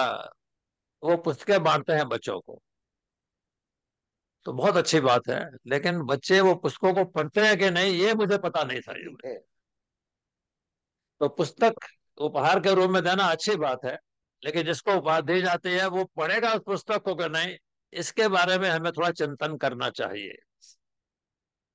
हम तो यहाँ देते हैं तो वे भी नहीं जाते ना। और कोई पूछ किसी और को कोई टिप्पणी करनी हो या कोई प्रश्न हो, और ऑनलाइन भी जो हमारे साथ साथी जुड़े हुए हैं। जी, मैं स्वागत है। मेरी आवाज आती है? जी जी, आ रही है। हाँ, तो मैं सोचती हूँ कि हिंदी की समस्या ये है कि हिंदी का विकास नहीं हुआ अलग अलग क्षेत्रों में।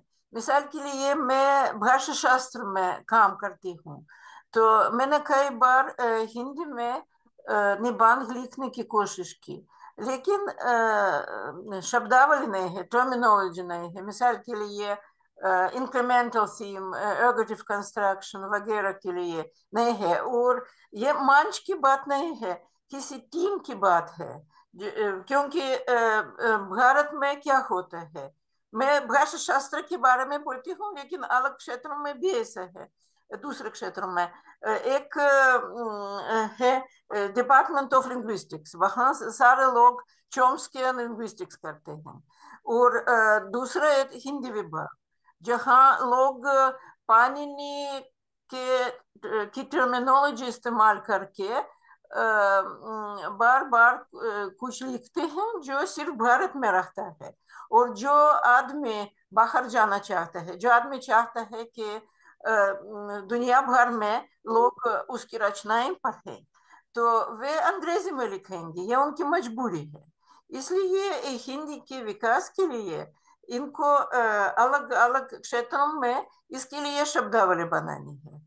और दूसरी बात जो हमारे विद्यार्थियों के लिए भी बहुत मुश्किल लगती है कि ये बोलचाल की हिंदी में, मिसाल के लिए अगर आप अर्थशास्त्र के बारे में बोलते हैं या राजनीति के बारे में बोलते हैं, तो हिंदी के मतलब ये संस्कृत से आए हुए शब्द इस्तेमाल करना पड़ता है। लेकिन लोग जो ये शब्द जानते हैं वे इस्तेमाल नहीं करते हैं। ये स्पीच एटिकेट या पता नहीं क्या है। मिसाल के लिए आप प्रधानमंत्री नहीं बोलेंगे, सब लोग जानते हैं कौन है, लेकिन आप बोलेंगे प्राइम मिनिस्टर या वगैरह, या और पूरे जुमले में आधा हिस्सा अंग्रेजी में बोलेंगे। तो जब तक ये स्थिति रहेगी तो हिंदी का विकास नहीं होगा। सबसे बुरी बात यह है कि जो लोग सारे फैसले करते हैं उनके इंटेलेक्चुअल दुनिया में अंग्रेजी, उनके दिमाग में अंग्रेजी रखी हुई है। ये जो कितने लोग हैं जिनको अच्छी अंग्रेजी आती है, 2% या 5%, अलग अलग लोग अलग बोलते हैं, लेकिन ये उनकी तादाद बहुत कम है, लेकिन उनकी भूमिका बहुत ज्यादा है। वे सारे फैसले करते हैं और जब वे सोचते हैं तो वे उन विषयों पर अंग्रेजी में सोचते हैं। वे शायद खाने के बारे में, चाय वाय के बारे में, शायद दिवाली के बारे में तो हिंदी में सोचेंगे, लेकिन इन गंभीर विषयों के बारे में वे अंग्रेजी में सोचेंगे। इसलिए ये स्थिति बदलने के लिए क्या किया जाए, ये मेरा सवाल है। मुझे बात पूरी समझ नहीं आया, बताइए जो अगर मोटे तौर पर कहा जाए कि हिंदी की जो वर्तमान स्थिति है, लोग जानते हुए भी मतलब उसको बोलना नहीं चाहते हैं, मीडिया में भी ऐसी स्थिति है, इसको बदलने के लिए क्या करना चाहिए? तो क्या मेरी हिंदी समझ नहीं आती कि आप यहाँ तक नहीं पहुंचे, उनको थोड़ा सा सुनने में। हाँ? अच्छा, इसमें कोई शक की बात नहीं कि भारत में भी अंग्रेजी एक प्रेस्टिजियस लैंग्वेज है। लगभग जो हमारा सेंसस है, सेंसस के फिगर्स के अनुसार लगभग 12% लोग कहते हैं कि मैं अंग्रेजी जानता हूं। उसमें से वो कितनी जानते हैं ये पता नहीं हमें। तो बहुत से लोग इसलिए भी कहते हैं, थोड़ी बहुत भी जानते होंगे तो कहते हैं मैं अंग्रेजी जानता हूं, क्योंकि अंग्रेजी एक, उससे प्रतिष्ठा मिलती है उससे। तो इसलिए लोग अंग्रेजी का प्रयोग भी करते हैं। आज मेरा हिंदी के प्रति बड़ा आग्रह है मेरा, बिल्कुल। मैं हिंदी का प्रयोग यहाँ भी करता हूँ, अपने घरों में भी करता हूँ, जाकर वहां भी करता हूँ थोड़ा बहुत। और हिंदी की शुद्धता के बारे में भी बड़ा आग्रह है मेरा। लेकिन मैं देखता हूँ कि अच्छे अच्छे स्थानों पर भी हिंदी की का जो लिखित रूप है उसके अंदर बड़ी त्रुटियां होती हैं। उसके अंदर बड़ा दुख होता है मुझे कि भारत और अंग्रेजी में त्रुटियां नहीं होती। तो हिंदी के बारे में हमारा आग्रह कम है, उसकी शुद्धता के बारे में भी आग्रह कम है हमारा। उसको कैसे ठीक किया जाए ये एक चिंतनीय विषय है, बिल्कुल इसके बारे में सोचना चाहिए हमें, बिल्कुल। और अंग्रेजी एक प्रेस्टिजियस लैंग्वेज है, इसलिए लोग उसका प्रयोग करते हैं। अब कैसे बदला जाए उसको, इस पर मैं अभी कुछ नहीं कहना चाहता। उसके लिए एक हमें एक एक रोड मैप तैयार करना पड़ेगा। कैसे होगा, सब मिलकर बात करेंगे इसके ऊपर।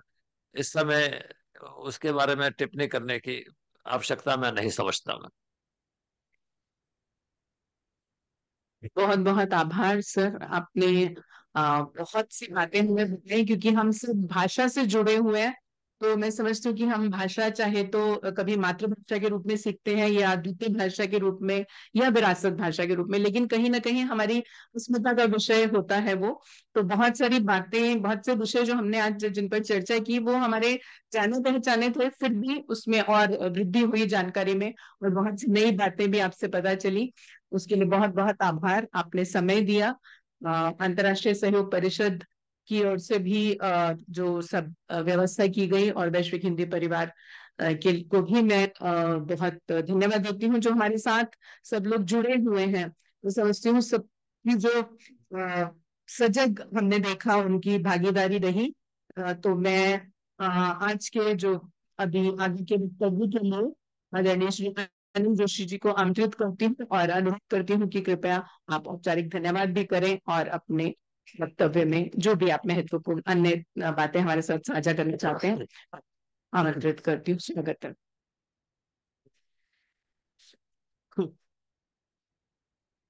हेलो जी। आदरणीय सुरेंद्र गंभीर जी,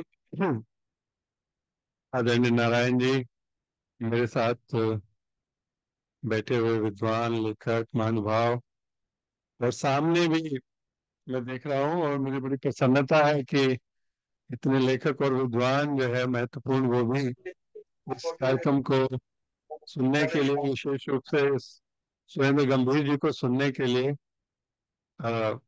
आज यहाँ पर ऑनलाइन माध्यम से जुड़े हैं। हमें तो अभी कुछ दिन पहले ही पता चला कि, यद्यपि 3-4 महीने पहले तो बात हुई थी कि आदरणीय गंभीर जी भारत में हैं, तो हमने चर्चा की, तो हमको ये ध्यान में आया कि 5 तारीख को तो वो भारत से चले जाएंगे। तो फिर हमको लगा कि कुछ ऐसा करना चाहिए जिससे उनके जाने से पहले हम लोग एक चर्चा रख सकें और उनके जीवन के बारे में भी समझ सकें, उनकी जीवन दृष्टि को भी समझ सकें। मैं जब से भाषा के क्षेत्र में काम कर रहा हूँ, तो देश विदेश में जो सबसे ज्यादा प्रेरक और प्रेरणादायी व्यक्तित्व जिन्होंने भाषा की दृष्टि से बात करके नहीं, अपने आचरण से मुझे प्रेरित किया,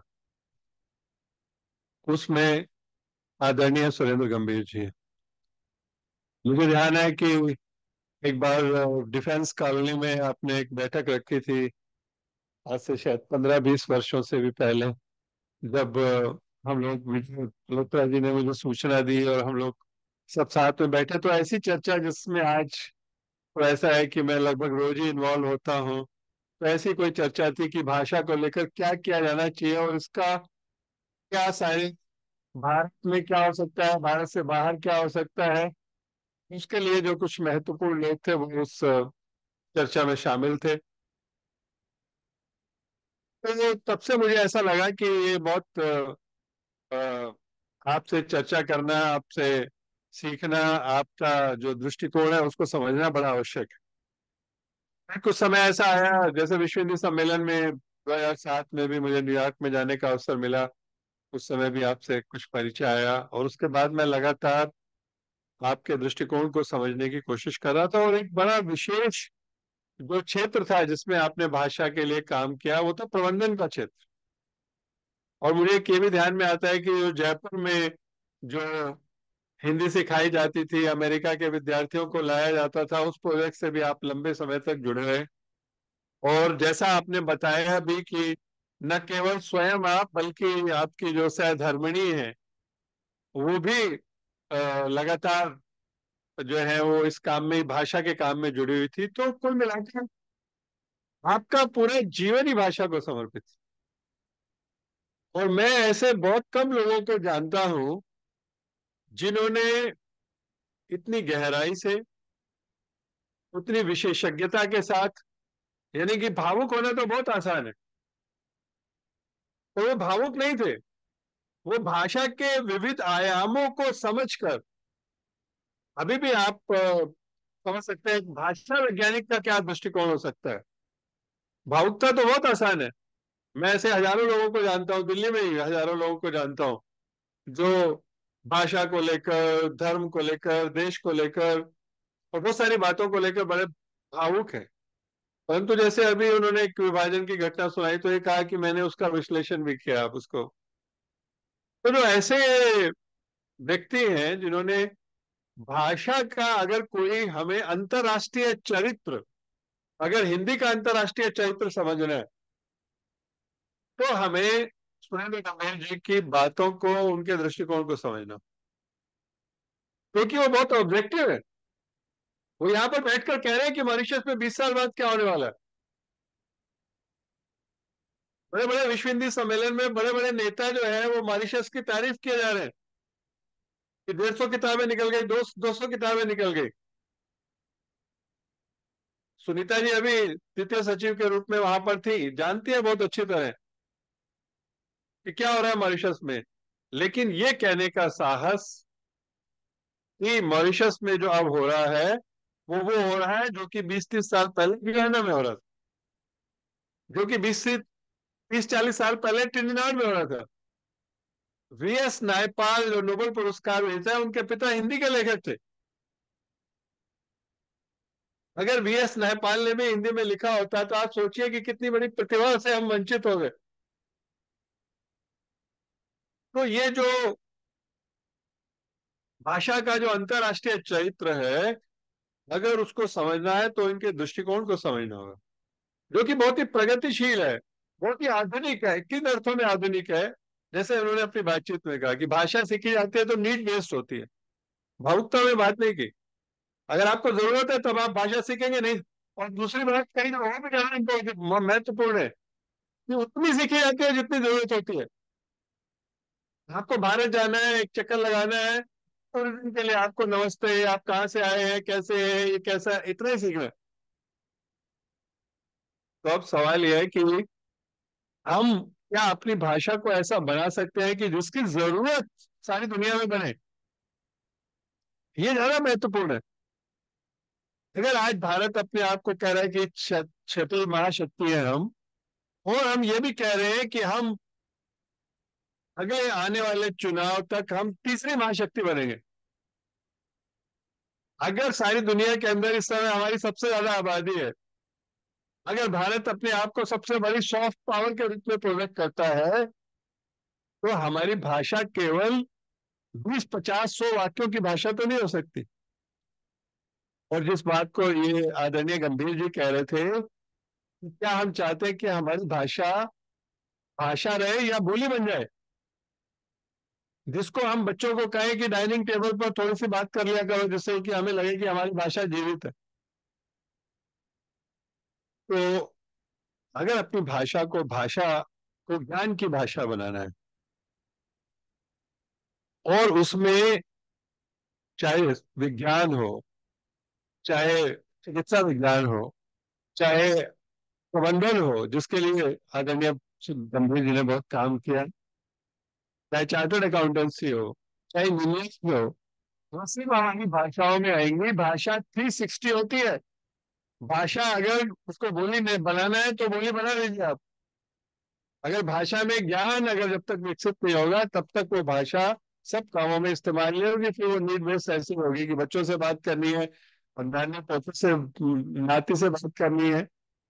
तो हमें अपनी भाषा के बारे में अपने दृष्टिकोण को वैज्ञानिक भी बनाना पड़ेगा, वस्तुनिष्ठ भी बनाना पड़ेगा, और इस पे एक समर्पण का भाव जो है वो लाना पड़ेगा। और अगर समर्पण का भाव लाना है तो मैं समझता हूँ कि जैसा मैं अपने जीवन में हुआ, तो मैंने इसे आदरणीय गंभीर जी को मैं लगभग 2 या 3 दशक से देख रहा हूँ। इनके साथी भी विजय कुमार मल्होत्रा जी और बाकी जो लोग हैं जो इस क्षेत्र में काम कर रहे हैं, उनका जीवन वास्तव में प्रेरक जीवन है।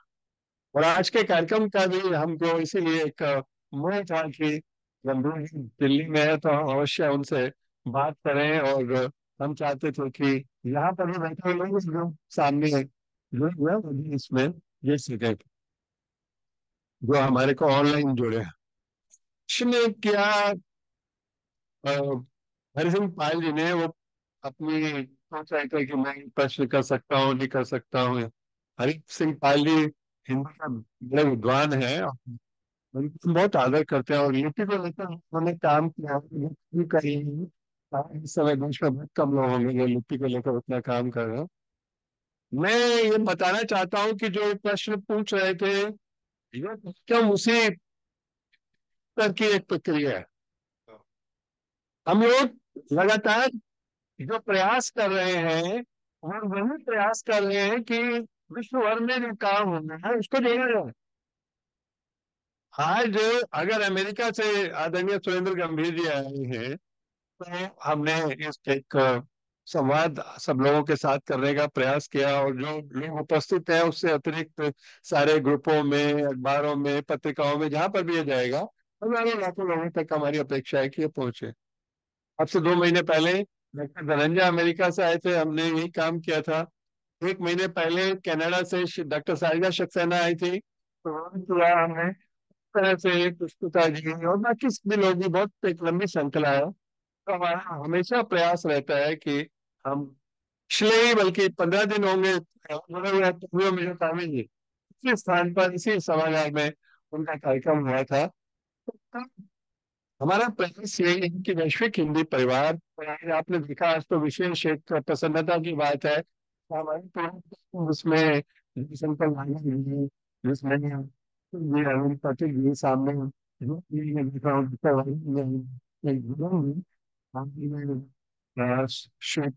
श्वेता जी मिलकर एक समाचार पत्र उसकी तीसरी कड़ी है उन्होंने प्रकाशित की है। तो साथ ही हम चाहे वेबसाइट की बात है, चाहे यूट्यूब चैनल की बात है, चाहे प्रकाशन की बात है, तो सब दृष्टियों से ही वैश्विक हिंदी परिवार और सबसे महत्वपूर्ण जिस इंटरनेशनल काम की बात की है आदरणीय गंभीर जी ने, उस पर हम निश्चित रूप से हम प्रयास कर रहे हैं। एक टीम बनी है और हमें आशा है कि बहुत जल्दी उस पर एक ठोस परिणाम प्राप्त होंगे। और मैंने आदरणीय गंभीर जी से भी निवेदन किया है कि उस में उस पर लोग हमें आपका मार्गदर्शन हमको मिले और उन्होंने उसके लिए सहमति व्यक्ति से भी और सार्वजनिक रूप से भी हमने बात की है। और हम चाहते हैं कि आप जुड़े हुए हैं वैश्विक हिंदी परिवार के जो प्रयत्न है विश्व भर में भाषा प्रेमियों को जोड़ने का और विभिन्न परियोजनाओं को कार्यान्वित कर समाज में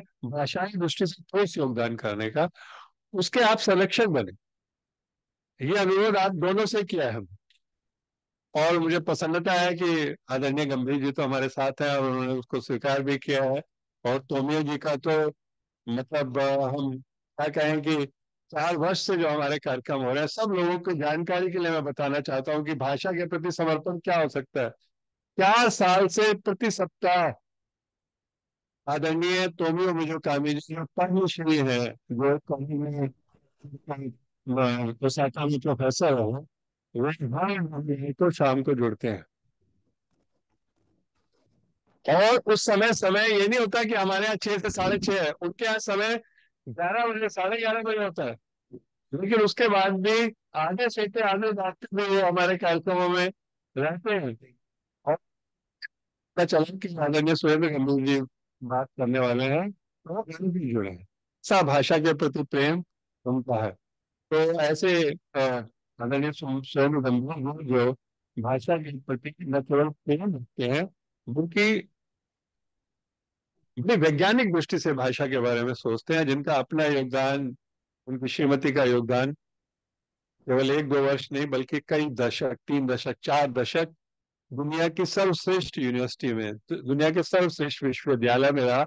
और वहां भी रहते हुए मैं तो इस बात का गवाह हूँ कि निरंतर भारत को आते रहे। अभी भी भारत आया था कि ऐसा नहीं कि वो दिल्ली में आए और अपने मकान में रहे। दिल्ली आप शायद वो बातें हमारे चर्चा में, तो चर्चा की एक सीमा होती है। चल प्रदेश में लगता है 8-10 महीने का क्या है उन्होंने यात्रा की इस आयु में, पूरा इसका आनंद लिया। तो हम ईश्वर से प्रार्थना करते हैं कि वो ऐसे ही स्वस्थ रहें, ऐसे ही अगली बात की रहें, ऐसे ही भारत की खूब यात्रा करें और ऐसे ही हम सब लोगों का मार्गदर्शन करते रहें। बहुत बहुत धन्यवाद। और मैं धन्यवाद आप सबके भी देता हूँ जो कि इस कार्यक्रम में उपस्थित हुए। कुछ लोग अ, यहाँ पर प्रत्यक्ष रूप से उपस्थित हुए, कुछ लोग जो है हमारे सामने ऑनलाइन है। ऑनलाइन में मैं देख रहा हूँ कि बहुत विद्वान है जो कि और कई तो विदेशी विद्वान है, लोग मिल दिखे थे मुझे। यूट्यूब दिख रहे थे, कहीं से दिख रहे हैं सामने। तो ये सब लोग भी ऐसे हैं जिनका एक समर्पण जो है बहुत है भाषा के प्रति। और वो रखे दिव्या जी हैं, उसमें भी देखे उनकी माइकी जी, लक्ष्मी मिश्री जी दिखाई दे रही हैं। तो आप सब लोग सोनू जी जो है वो नंदलाल से है, उन सबका बहुत धन्यवाद। और मेरे सामने वो यहाँ पर उपस्थित है, आदरणीय नारायण जी तो है ही, संतोष जी, अलका जी, मनु जी, विनय जी, वो तो इस सारे कार्यक्रम का सहयोगी है, क्योंकि ये कार्यक्रम है इसमें किस शिवनी का रहता है जो हमारे दोनों के वैश्विक हिंदू परिवार के संयोजक है। एक बार उनको भी हम विशेष रूप से बधाई देते हैं। तो मैं समझता हूँ कि आज का जो दिन वो इसलिए विशेष है कि हमने ये जो हमारे हिंदी के शिखर है, अभी 15 दिन पहले तोमियो मिज़ोकामी जी यहाँ थे, अभी सुरेंद्र गंभीर जी हैं, मतलब देश दुनिया में बहुत महत्वपूर्ण काम कर रहे हैं, चाहे शैलजा जी हैं, डॉक्टर धनंजय जी हैं, दिव्या जी हैं। तो उन सब लोगों को इसी सभागार में हमने सुना, देखा। और हम इस परंपरा को, इस कड़ी को, जो कि अंतर्राष्ट्रीय सहयोग परिषद आदरणीय श्याम जी के मार्गदर्शन में, वीरेंद्र जी के मार्गदर्शन में, और नारायण जी तो हमारे साथी हैं जो इसमें लगे हुए हैं। पुनः आप सबको बहुत बहुत धन्यवाद। आप सभी लोग जो यहाँ हैं वो जलपान के लिए आमंत्रित हैं, जो और नहीं नहीं है वो कृपया अपने घर में चाय पानी कर लेंगे। और दूसरे धन्यवाद मैं देना चाहता हूँ जिसने इस कार्यक्रम के लिए जितनी मेहनत की है, मैं सुनता है। मैं इसका कार्यक्रम की मेहनत कर सकता है। और मुझे बहुत अच्छा लगा कि आपने इतने अच्छे उनके जीवन से जुड़े हैं। जैसे उनकी पुस्तक को लेकर हमें तो नहीं पता था, इनकी पुस्तक को लेकर भी प्रश्न किए। और मुझे तो पूरा मैं तो वही चुका था, लेकिन मैंने एक छोटी सी बात कही गांधी जी को लेकर। मुझे लगता है कि बड़ी समझने वाली बात है कि जैसे इन्होंने भी अपने वक्तव्य में कहा, ये जो विभाजन है कोई आसान चीज नहीं है, बहुत ही एक जटिल मसला है। और गांधी जी का व्यक्तित्व भी बहुत जटिल है। हिंदुत्व के लिए, भारतीयता के लिए जितना उन्होंने किया उससे कोई तुलना नहीं है, ये मैं स्पष्ट कर दूं। और लेकिन विभाजन के समय जो कुछ हुआ, और जिस नेतृत्व की या जिस बात की अपेक्षा इस समाज उनसे कर रहा था या उनके साथियों से कर रहा था, उसके कारण से समाज के ऊपर जो दबाव आया, जिस जिस स्थितियों की बड़ी मैं समझता हूँ कि उनके जो अनुभव है, संस्मरण है, जो सुरेंद्र गंभीर जी ने सुना है, हम उनकी पुस्तक की अपेक्षा करेंगे कि कब हमको पढ़ने को मिले। कि लोग आए हैं एक पूरी के लिए, रोटी के लिए लाइन में लगे हैं, एक घंटे लग गया, एक घंटे और दोबारा की किसी को पूछे, वो लोग जो इतने समर्थ थे, पानी की एक बूंद उनके कोई डाल है, आप कल्पना कीजिए। तो विभाजन के समय में जब ये हुआ तो उसकी स्वाभाविक प्रतिक्रिया जो हुई वो हमको दिखाई देती है। तो उसके कारण से चाहे उस नेता, चाहे उस समय, उन परिस्थितियों का जब हम आकलन करते हैं तो उसको बड़ा एक जटिल विषय है और उसको बड़ा गहराई से आकलन करना चाहिए। उस समय और समाज को हमें बड़ी अंतर्दृष्टि के साथ समझने की आवश्यकता होगी। और हम उनकी इस पुस्तक के लिए शुभकामनाएं भी देते हैं और उनको विश्वास भी दिलाते हैं कि ये पुस्तक आएगी तो हम सब उनको ऐसे ही सुनने के लिए बैठेंगे। बहुत बहुत धन्यवाद। गांधी जी ने विभाजन का कभी समर्थन नहीं। वो एक अकेला आदमी था ऐसे। मैं यहाँ गयाना में था, इंदिरा गांधी पूरी से भारत हुई, रेडियो में खबर नहीं था, लेकिन वहाँ के सरदार लोग, बाल लोग गरी उड़ा रहे थे और खुशी मना रहे थे और मिठाइयाँ बांटी जा रही। गांधी जी अकेले ऐसे व्यक्ति थे जिसने, सरदार पटेल ने इसका जब कहा कि गांधी जी जहाँ घाव, बापू जहाँ घाव हो जाए तो उसको ऑपरेट करके निकाल देना ठीक होता है। उसको अगर रखेंगे तो यहाँ गृह युद्ध छूट जाएगा। और अमेरिका का अनुभव था जहाँ गृह युद्ध हुआ था, और लिंकन तो पहला रिपब्लिकन राष्ट्रपति हुआ था जिसने ब्लैक के समर्थन पर आपने विजय पाया था। लेकिन उसी दास था, लेकिन उसी दास के हाँ, ऑन कर ले, उन लोगों को तो सुन पा रहा हूँ। ऐसे कहेगा नहीं, उनको नहीं सुन पा रहा होगा जो ना उसमें ऑनलाइन है। क्या? हाँ, अब हो गया, अब हो गया, हो गया, हो गया। गांधी जी ने कभी भी अपने जीवन काल में विभाजन का समर्थन नहीं किया।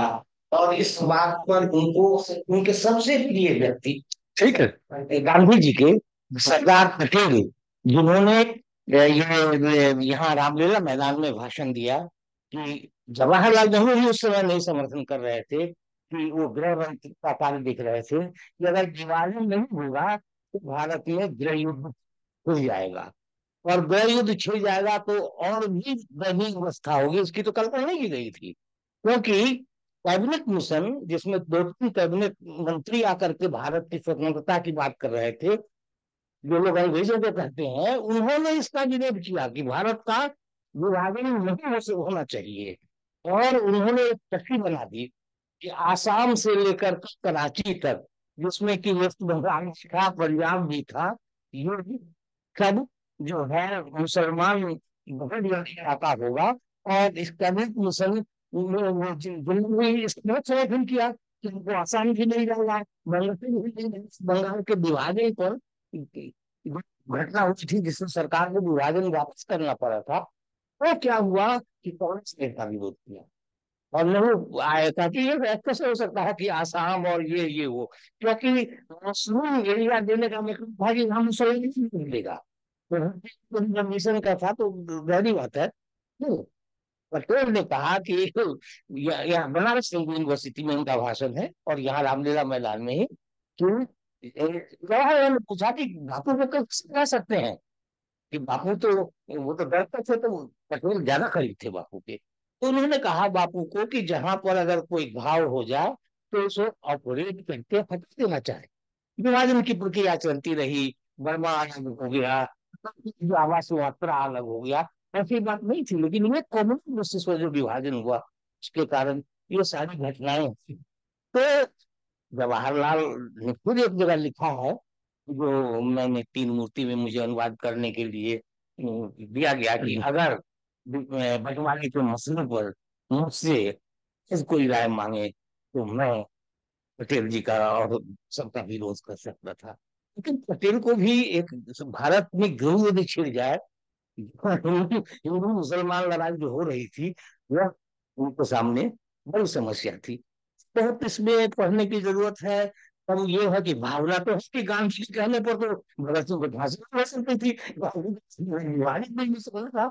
गांधी कैसा व्यक्ति था जिसको कहने पर नेताजी जैसा आदमी छोड़ सकता था अपना, तेल जैसा आदमी अपना पद छोड़ सकता था, तो ये भगत भी कर सकते थे।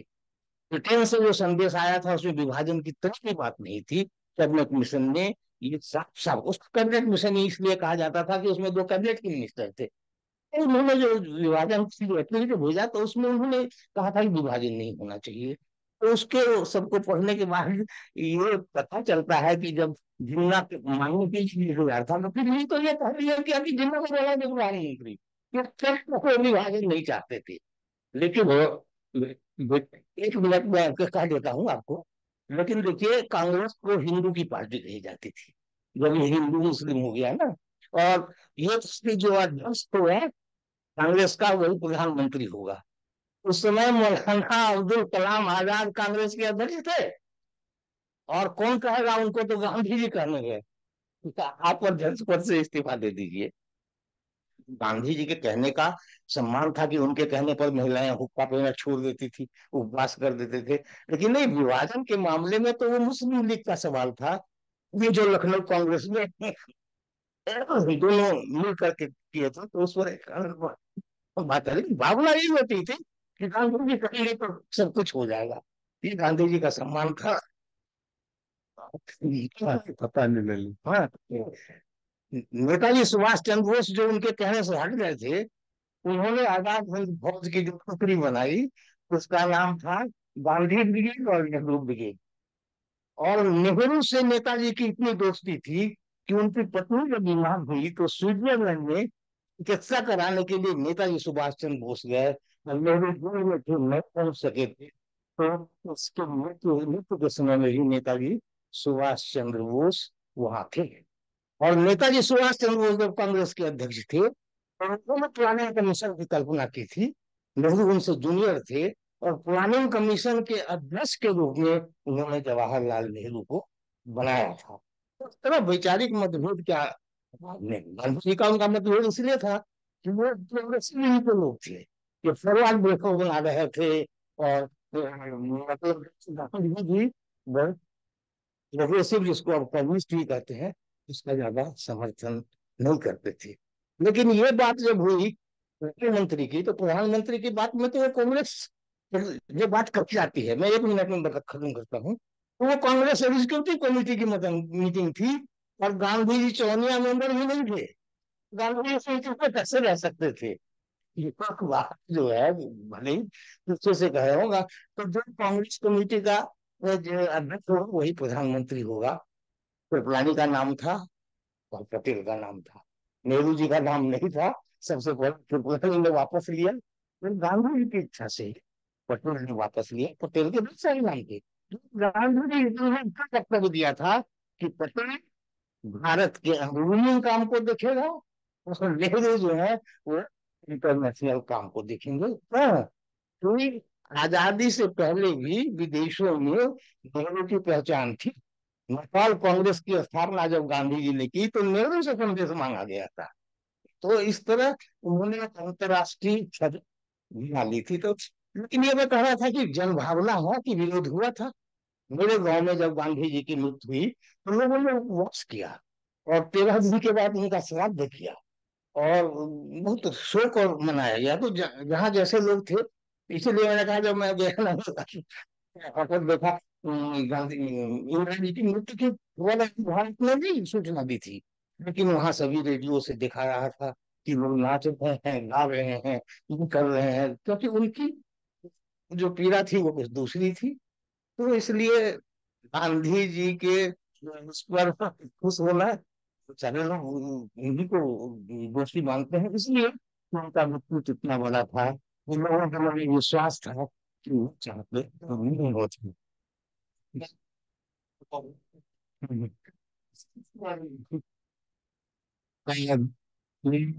कार्यक्रम यहाँ समाप्त होता है, और लोगों की जो चीज है उतना मेरे छोटे है, तो नारायण ने उसके